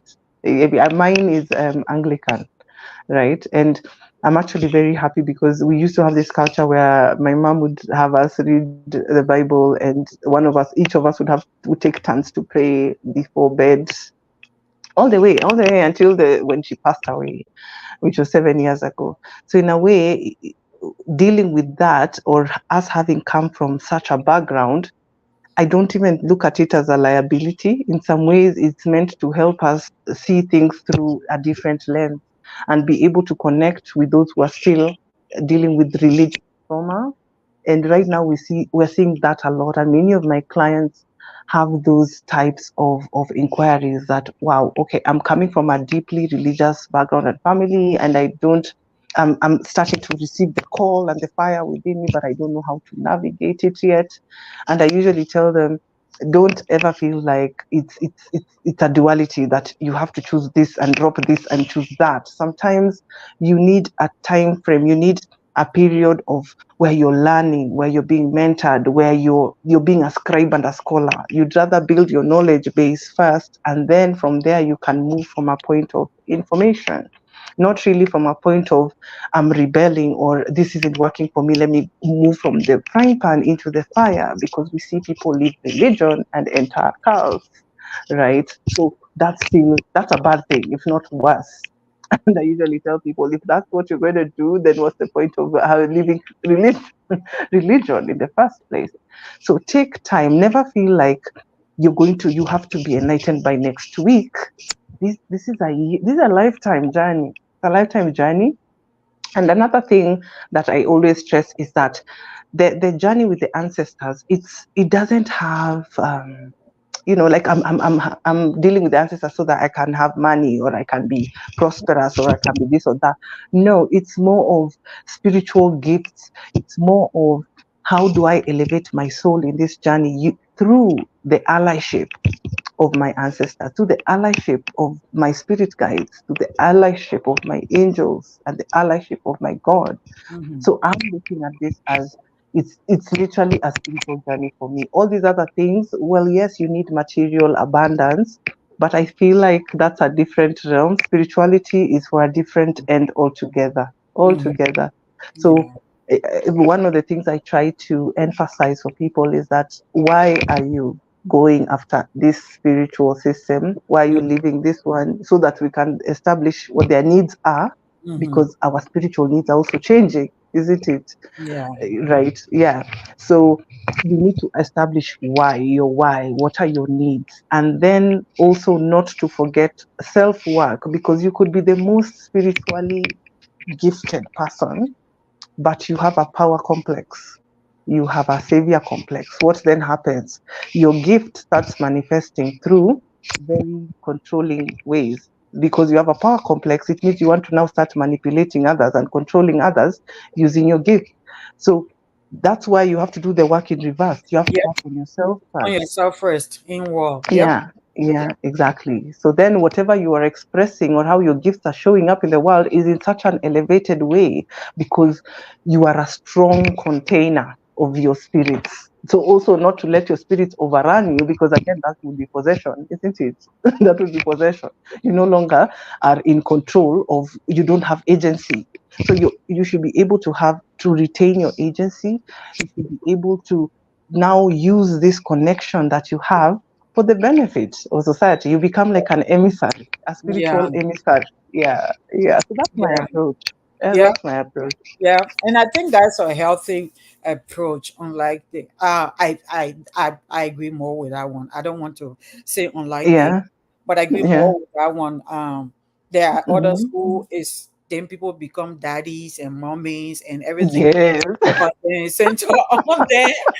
And yeah, it's not to let people discover themselves. But yeah, Mildred, yeah, it's a process. We all evolve with time, and then as we Yeah, work more on ourselves, we realize it's much more peaceful. You know, you become a different person. yeah, Like in one of your sharing, you were talking about, say, oh yeah, this is all of us. You're talking about how yeah. before you used to respond, and I used to be like that, triggered and respond when people come Mm, and try and challenge, and you want to yeah. do that. Nowadays, I'm like, Mm, whatever, believe what you want to believe. exactly. To each their own. You know, To it each took their time own. for me to get to this point, and I'm still evolving. So, hey, you Exactly. know, And I wish you well on your journey. I'll just share for now what I'm mhm, experiencing along the way, yeah, but not fighting or imposing that you get to where I am. exactly. Yeah. So, Exactly. so And it's a growth. It's a process. yeah, and knowing that people wake up at different times of the day. Mhm. That's the simplest thing. Mhm. The simplest Yeah, thing. yeah. I Yeah. used to announce a new day. I say a new day has broken. Mm-hmm. You know, it's just like when they break, there are some people that are in bed, Mm-hmm. then they do the window blinds and the light is on out, and then they close it back. They say, "No, I'm not ready to wake up," and then they go back to sleep. Doesn't mean that day is not moving forward. The day has broken, it's moving forward. Yeah. Person Yeah. choose together whenever together. Meanwhile, some of us we can continue to just go about. Some Mm. of us go to work at 7, some at 8, some will say I will sleep in until 12. Each Yeah. their own. Yeah, but Yeah. it didn't stop the day from breaking. So a new dawn has broken. So yeah. Mm. Well said. Well Um, said. Tell us a little about. Let's come to how you lead people. Tell us a little about those who come to meet you, because you say Mm-hmm. every Christian, pastors, bishop, people come, and it's just that I think people can't Nicodemusly. Let me use that word, hardly, Mm. because again, African spirituality has been demonized, but people still come. I had Dr. Ashebe here, and she shared similar things. She said, during my Yeah. 30 years of research or more, I visited Mm-hmm. more than 3,000 or so shrine. And you always meet church people. They ain't Yeah. no area shrines. So I don't know why we're not being open about we can be Christian if Mm. we want to be and still be African, practice our Yeah. African spirituality. But yeah, it was interesting to hear you also say that you get a lot of visitors from Christian visitors Yeah. from other religion. Another religions, actually, Hindu, Christian, Muslim. all kinds of religions from everywhere. And the point I usually make is that when these people come to me, they're not coming to me per se for spiritual guidance. They're coming to me for practical life advice.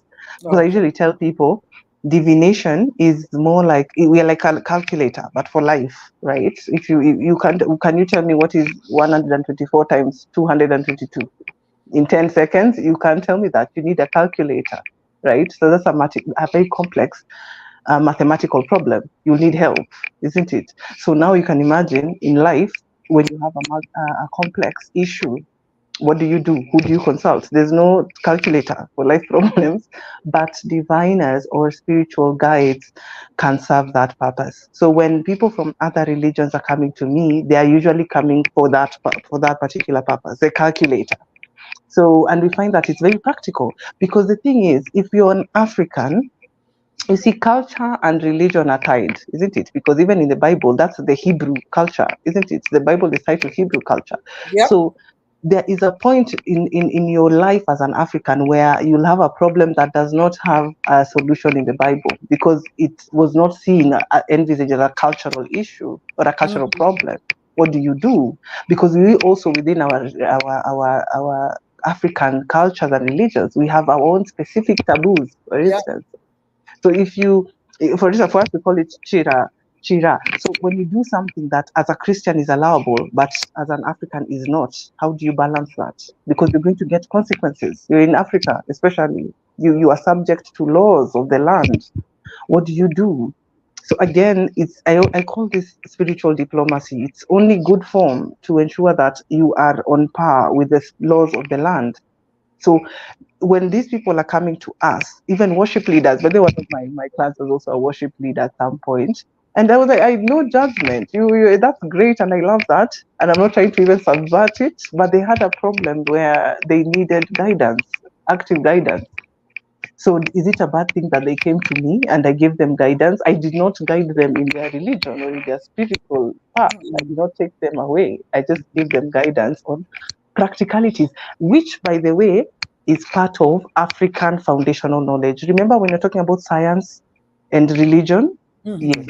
So African knowledge is practical, most so to speak. So we don't just know things for the sake of knowing.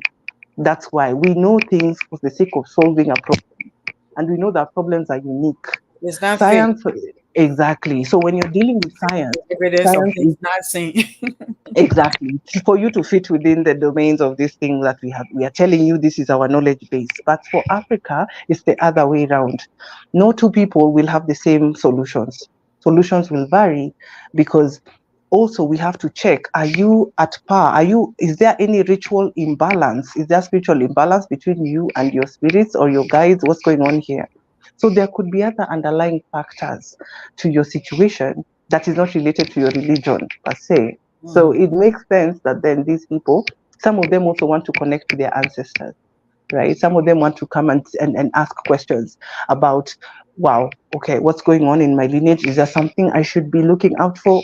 What should I do about one or two things? And I think that's very noble. I've done ancestral readings for Muslims as well, and it was quite insightful, quite insightful. And Mildred, and science does that through medicine. Like, Mhm. yeah, tells you your father or your mother has that diabetes or is in your family. So be Yes, careful with your sugar consumption. Or yeah, you consumption. got high blood pressure in your family, in your lineage. Mm. So this is how you should go about, so that you know you.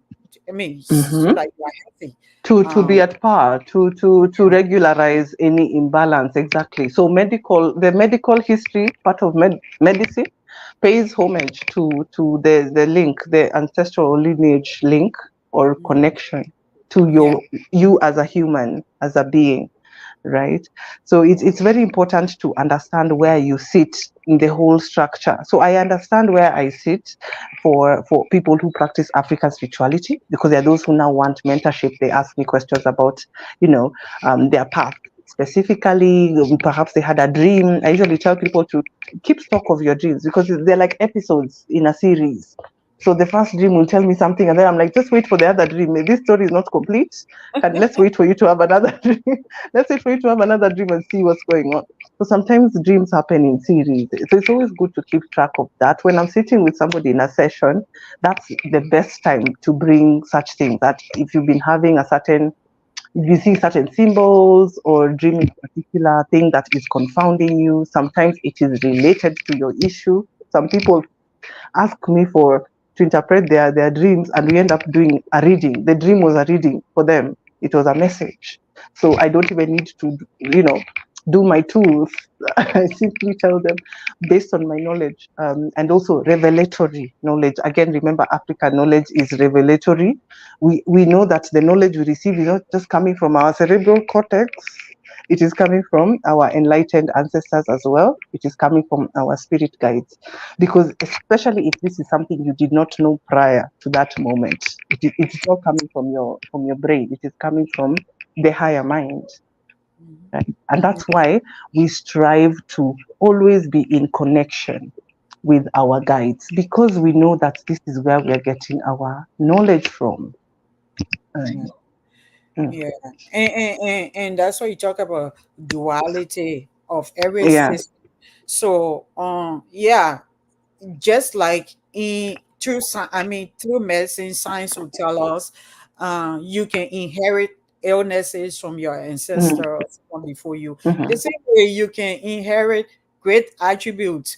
Or your Mm. mother very brilliant. This girl is brilliant like her mother, for instance, or she's brilliant like her dad, or she's Mhm. tall like her father. You inherit those things.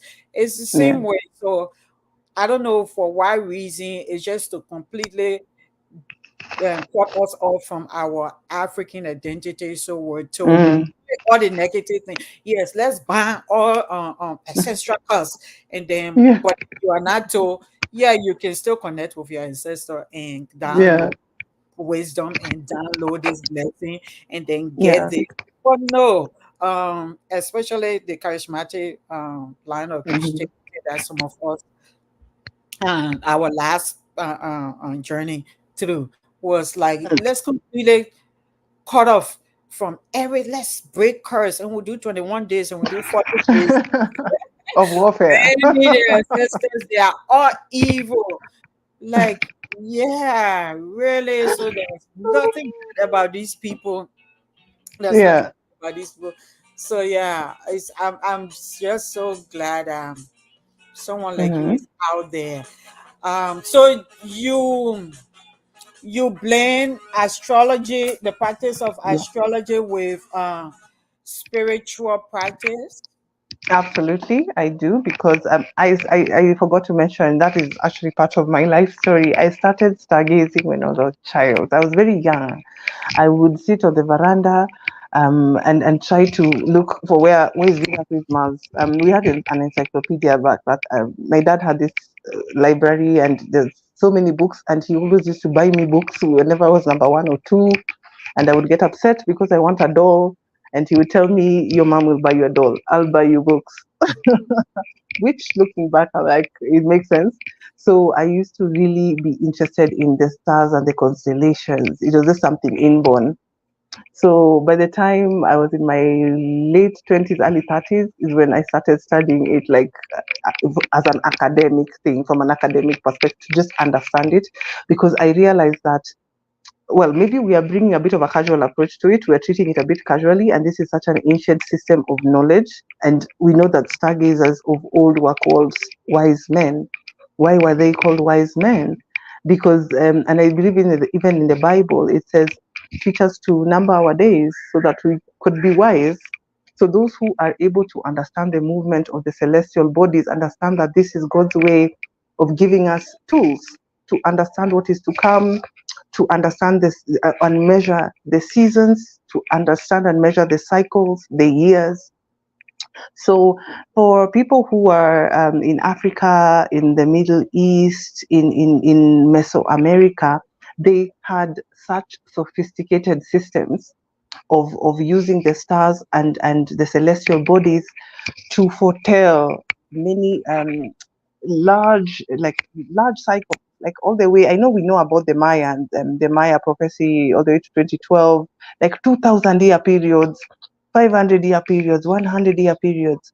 And what that demonstrates is that as Africans, we understood that nature is cyclical, time is cyclical, time is not linear. Time is not linear because then it means that we simply repeat. We go back to the same points that we were, and we go through the same kind of um, experiences that are geared towards helping us to grow as an individual and as a society. And through my study of astrology, and I started quite actively and seriously applying it in 2020. And my goodness, I usually I do it sometimes just as a hypothesis, trying to, my knowledge formation processes. So I'll put forward a hypothesis because I have studied a certain cycle, and based on my study of X cycle, I think this is what is going to happen in the next year, the next 2 years, the next 3 years. Mm-hmm. And when you're in this field, you have to have patience, right? You have to have patience because your words have to come to fruition. Sometimes, even as a prophet, you see things that are past your lifetime. So I found that these things tend to unfold. It's true, the things that, as we observe the movement of the stars and of the celestials, they tend to reflect the events that are happening on Earth, one way or another. So it's a whole system, and I think that it deserves its own forum.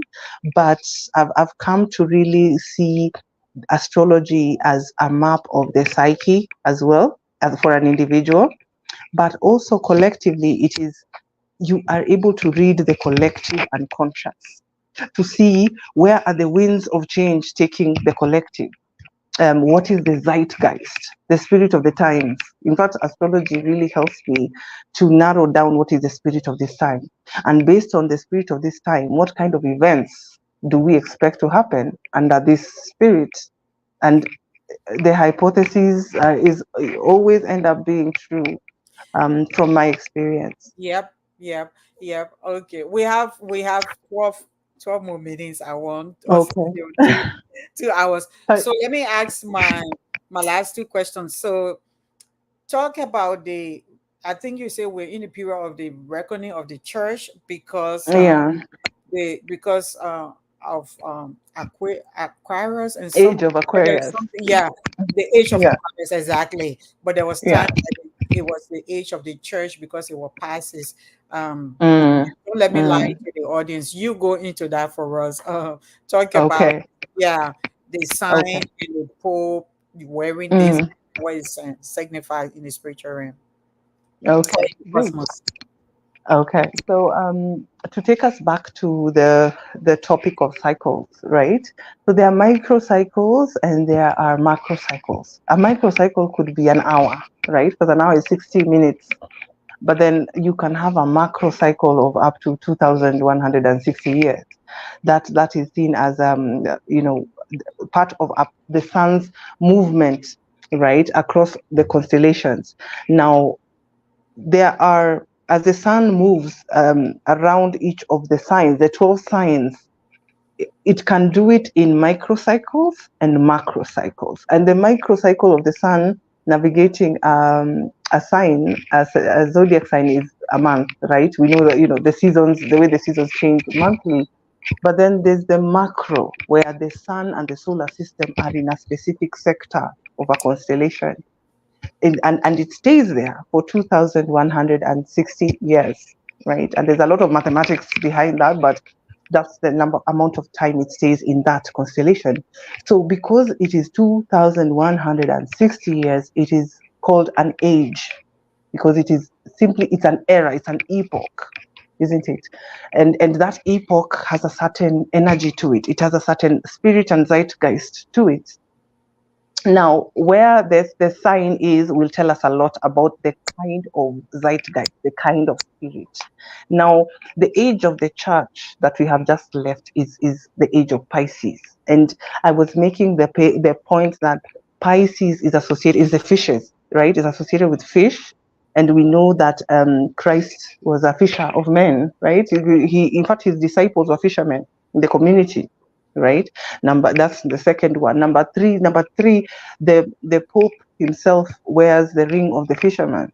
It's called the piscatory ring, and the piscatory is coming from the word Pisces, right? Okay. Piscatory, a fish, right? And the headgear, that is the mouth, the open mouth of a fish.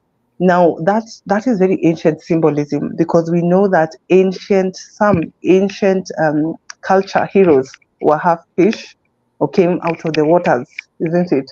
So when you see this fish symbolism, you already, for those of us who are in African religions, we can already, we can see what is being said with those symbols, Mhm. isn't it?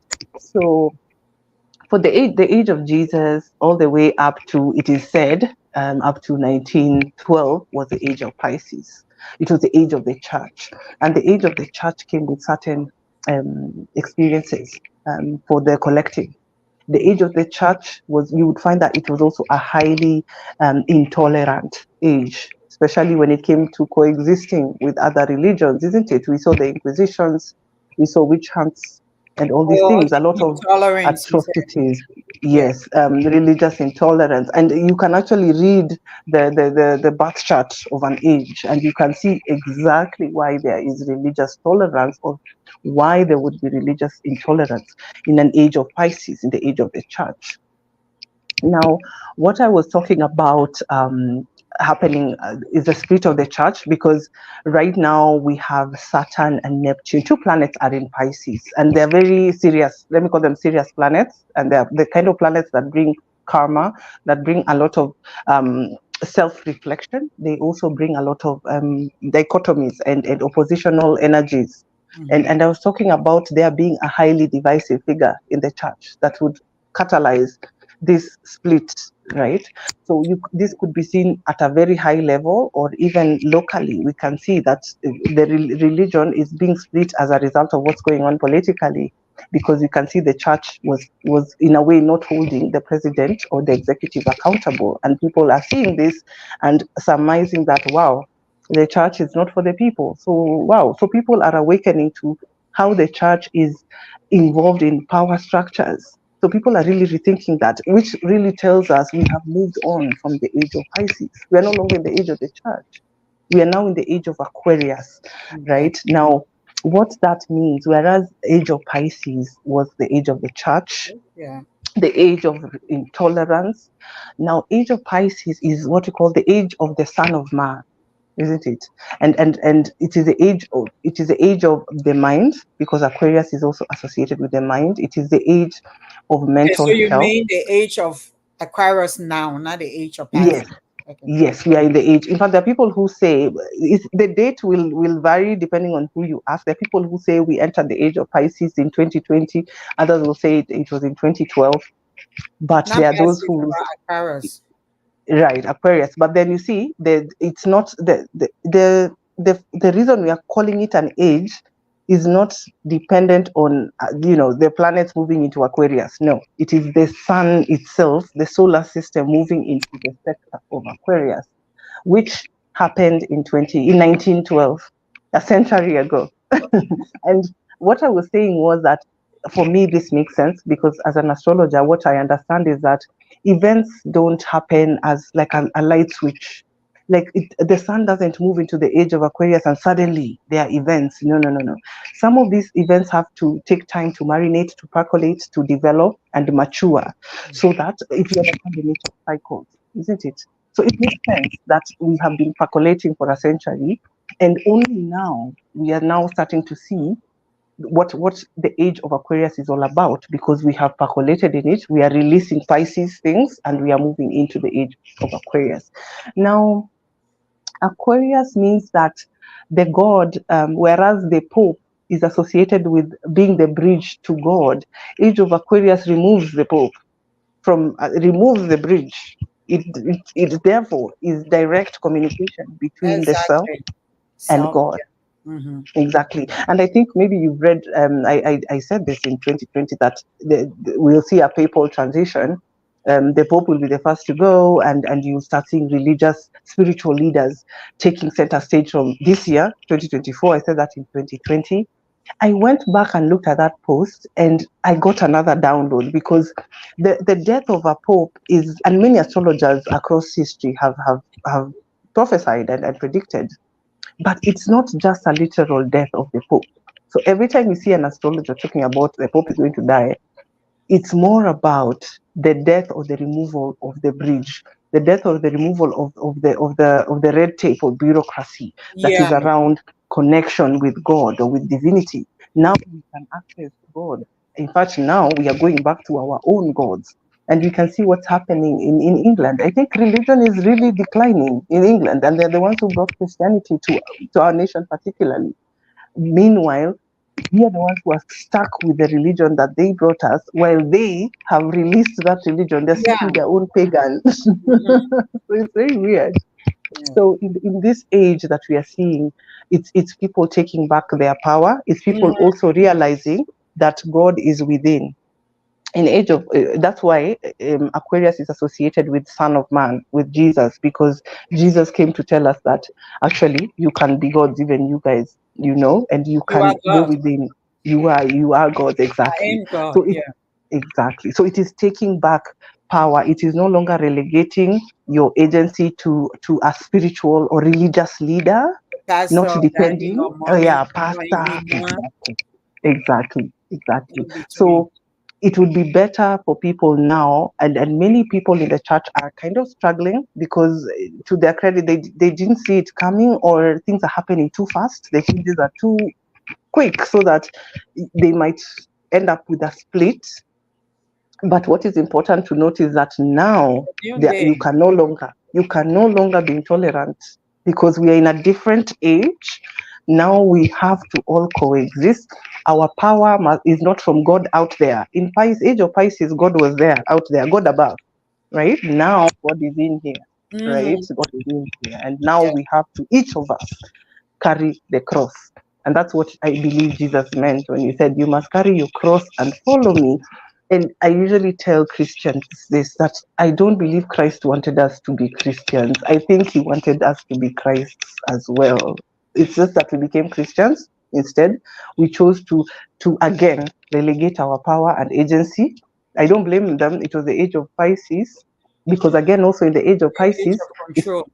yes, and it's the age of the sacrificial lamb as well. It's the age of martyrdom. It's the age of self-sacrifice, which is why the Jesus had to be crucified. But in the age of Aquarius, nobody is going to die for you That in for terms of you. your spiritual things. Yeah, you have to do the work. You have to Yeah. do the work So and elevate personal yourself. development. Yeah. Yeah, personal development. So Spiritual. you're seeing a rise in psychology. So many spiritual practitioners now have to also have some kind of grasp of psychology, because we now understand that for the human to be fully realized, remember how I was talking about the ego and self-work. If you have all these complexes, your spiritual gifts are not going to manifest in their most positive way. They're going to manifest almost in a demonic way. So the realization and the development of the self becomes important. Mm-hmm. Yeah, Mm-hmm. Oh my that's a God. high level. I could talk to you. I could talk to you and on and on and on. I know. I wanted us to stop to 2 hours, but quickly Yeah. before, I don't want it to seem like we say we are romanticizing African spirituality and we say all is good. So I want you to quickly touch on inheriting trauma from ancestral trauma. Yeah, ancestral trauma and Yeah. generational How trauma. can understanding family lineage and ancestral trauma help in healing generational curses and improving one's spiritual and psychological well-being? Right. Um, I've been telling my clients, and even people on mentioning on my page, that it's sorry, the spirits have started. The spirits are starting. So I've mentioned this before, that um, wait. We're talking about ancestral trauma, generational trauma. I was belching and then I lost train of what I wanted to say. One thing about the ancestors that I mentioned is that they play a mediatory role, number one, and they also protect us. Mm, right, from forces, from negative forces. Because again, remember I talked about the hierarchy, and down there we have the destructive spirits, mm, right? And also we have people, practitioners who work with said destructive spirits, which gives rise to sorcery, isn't it? So we are fully aware that there's a dark side, right, in every religion that has yeah. to be tackled. But also what I would say is that even in our culture, whereas we have sorcerers, we have practitioners whose main job is to cancel the work of the sorcerers. So we are aware and we work actively to neutralize that. Mm, Now, when it comes to families, right? When it comes to families, there are. I was saying this is the year of the scapegoat. This is the year where a lot of family skeletons are coming up for to be confronted. A lot of generational wounds are coming up to be confronted and healed, or to the extent where you say this is ending with me right now, because that becomes the way in which you heal a particular cycle or trait that passes through your family. The other thing I wanted to mention about that is this is a time when you kind of want to find out, draw up your family tree. Start sitting with your elders. If you have, if you're talking to your uncle, in fact, sometimes I find that uncles and aunts have some of the best information when you're drawing up a family tree. I mm. have a brother-in-law who's drawn up a whole tree for his both sides of his family, and it's wonderful and amazing. And I'm trying to replicate that for myself as well. It's good to know where you come from. That's the first one. Secondly, I want you to look around your family and see who is the scapegoat figure. Every family has a scapegoat, somebody who turns out, in a different way than the rest, or the way the whole family expects people to turn out with. And the reason that happens is that families are not meant to look one way. And one of the biggest mistakes we do is when we start stifling certain expressions that are coming to our family. You could be a family of, and I think you've seen this as well. You could be a family of judges and lawyers, and then one person becomes a kleptomaniac. One person becomes a petty criminal, not because they are poor, but just for cheap It's like the thrills. one So that everybody in the family say, "Your family, you come from a good family. I don't know why you just choose to why are be." you doing this? Yeah, Why are you doing this? And also there are some who and you went to end good up. schools. Yeah, exactly. So what I tend to see is that in every family there is one or two individuals who are more susceptible spiritually to pick up on the skeletons of the family. So you can imagine, especially if the skeleton has been repressed for like 3 generations, 4 generations, then it finds somebody who is sensitive to that energy. That's the one person who will maybe end up becoming the alcoholic of the family.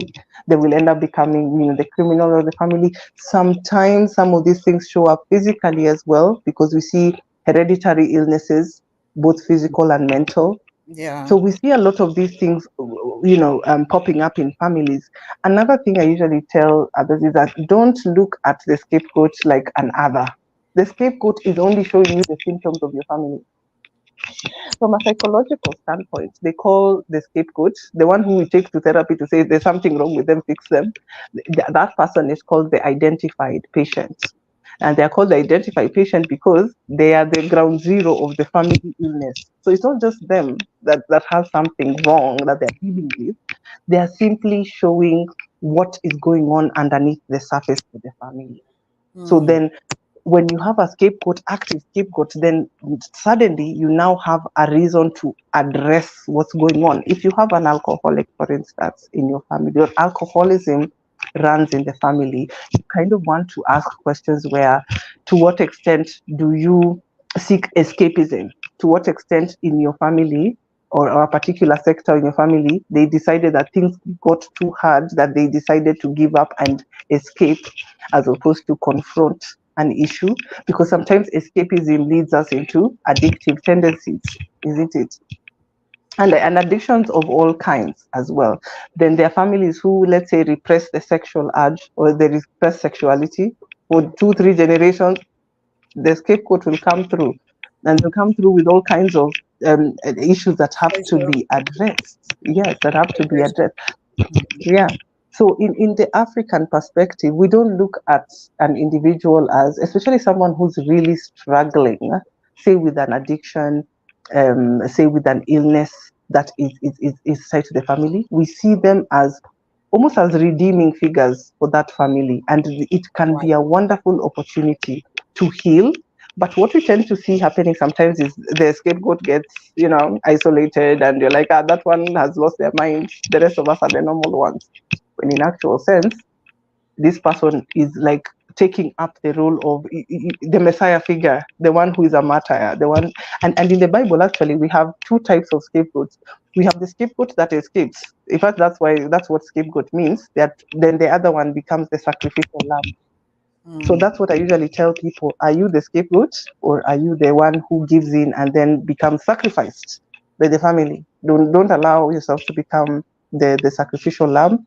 Try and do as much inner work so that in your scapegoathood, you're able to help your family as well through healing your own scapegoat tendencies and also standing strong. And Priscilla, I tell you, I too am a scapegoat figure, only that I did not become a sacrificial lamb. You can imagine with just my spirituality in a purely Christian family.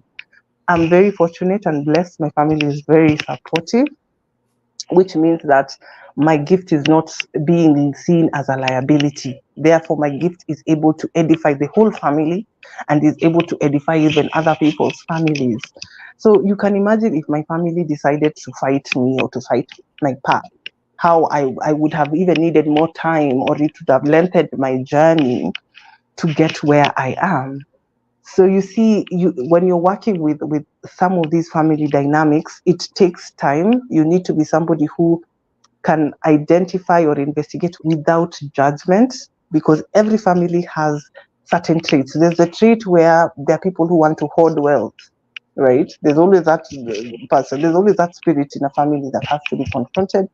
There's that confrontation where there are those who have a money wound. For instance, probably across generations, they were dealing with poverty, and therefore there's certain people that now cannot in some ways get out of that wounding, right? So you have to be able to sit down and look at it as a large scale investigation. Okay. Oh my God. Sister, I have to let you go. I think we will need to call you back. Yeah, if that's Yeah, okay I with see you. Gabriel. I see Gabriel Um, there as well. You can get me on Facebook. that's what I was Just going search to my ask. name. Yeah. Okay. Yeah, because Gabriel is like, once again, listening to this program has been very informative and educational. I'm a career journalist and author. I would like to connect with Miss Awino. Very well done. Okay, great Thank program. Thanks. you. Gabriel. So, yeah, so let's end with you. How do people contact you? First, show us Oh, your T-shirt. You wearing it. oh, Yeah, it's what is it saying? all things mystic All by things. Mildred. Okay. All Mm, Things Mystic by Mildred. I think this is actually my Facebook page, the Facebook page through which people can book their readings. But then my personal page, which is Mildred Awino, that's where I write about a lot of these things, and just to deconstruct and to help people decolonize. So All Things Mystic is more really about bringing everyone together who now wants to get a session. So you just DM. The good thing is I have an assistant who runs that page. So I just focus on doing the readings, and I focus on educating the public as well through my personal page, Mildred Awino. I am also working on my website. So when that comes through, I'd again love to come on so that now people can connect with me one on one, because that will be much more direct as well. yeah. Yeah. Oh my God. So what? So the services you provide, what are they reading and what? Okay, yes. I do divination, Mm, and that involves tarot reading. I also do traditional divination, that is for ancestral readings. I do astrology analysis, that is analysis of the birth charts, um, and also cardology as well. Much as I've not had a cardology reading in like a year or so, but it's really tied to astrology as well. So okay. those are my. I also do a spiritual advisory as well, and guidance. I can come up with profiles. Say if you're somebody who wants to start a business, you want to know when is the best time, or when are the energies auspicious, then I can also do that as well. Okay. Thank you so much. Is there Thank you. anything you want to leave us with, your parting comment, and before we close? But again, please, can you come back in the Of course. future? Okay. Of Okay. course. All right. So As yes. many times as you need me to come on, I'll be happy to come on. But I just want to say, first of all, when I received your message, I was so happy, and the first thing that came to mind was, wow, just the history of Liberia as well. And I had to go back and be like, okay, just to verify what I'm thinking, because it shows that there is affinity. The Liberian ancestors are rising, and they are sort of they're resonating with the message coming from the East, so East Africa as well. So West it's Africa. so encouraging and so humbling that, and you're the first one to pick up this message right after the Kenya thing, and the fact that these were formerly enslaved people. So the ancestors of the Liberians understands what it means to be enslaved. They understand what it is to be oppressed, and then they also understand what it is to try and rebuild through a lot of challenges. So now they are also part of the African awakening story, and I'll be watching events there as well. So I just want to congratulate you, and congratulate the channel, and just be very grateful, and express hope to those who are watching, that your ancestors are not your enemies. They are the first port of call. They are, especially if you're somebody who honors your elders. Then, if your elder passes away, is that the end of the story? Not necessarily. They join the world soul. They join the world's tree. So why would you not want to connect with that ancient wisdom? So continue connecting. Maybe this is even why you're attracting such people onto the channel as well. And I look forward to connecting with you guys on my page on Facebook, and also seeing you here again. Thank you. Thank you, Mildred. Okay, folks. So this is it for today. Thank you so much for joining us on a new day. Like Yeah. Mildred said, ancestors veneration are done in different forms and ways. In the Western world, we see statues are built in Yeah. all of, even people who were fighting for people not to be free from enslavement, like Robert Lee. Yeah. Yeah, like racist people that Yeah. are all over the place, but they consider Hmm. them the ancestors. Like now we have an awakening, so people Yeah. have to push back against Colombia Day. Like, Mm. oh, Christopher Columbus did not discover this place. But my point is, those are people that they consider the ancestors. Hmm. So, yeah, like Mildred just said, our ancestors are not our enemies. Yeah. So a new day is inviting us to conversation that will challenge our perspective and way of thinking. So thank you for being the change and for sharing your day with us, Mildred. And Any day. for viewers, thank you for joining us. Let's continue the dialogue, elevating our voices and actively participating in shaping a world where social justice isn't an aspiration alone, but a reality. So join us next time on a new day as we continue to explore and advocate for social reform. Remember, change begins with a conversation. Let's make every day a new day for progress. Thank you for tuning in. It's a new day, y'all. Goodbye, everyone. Goodbye.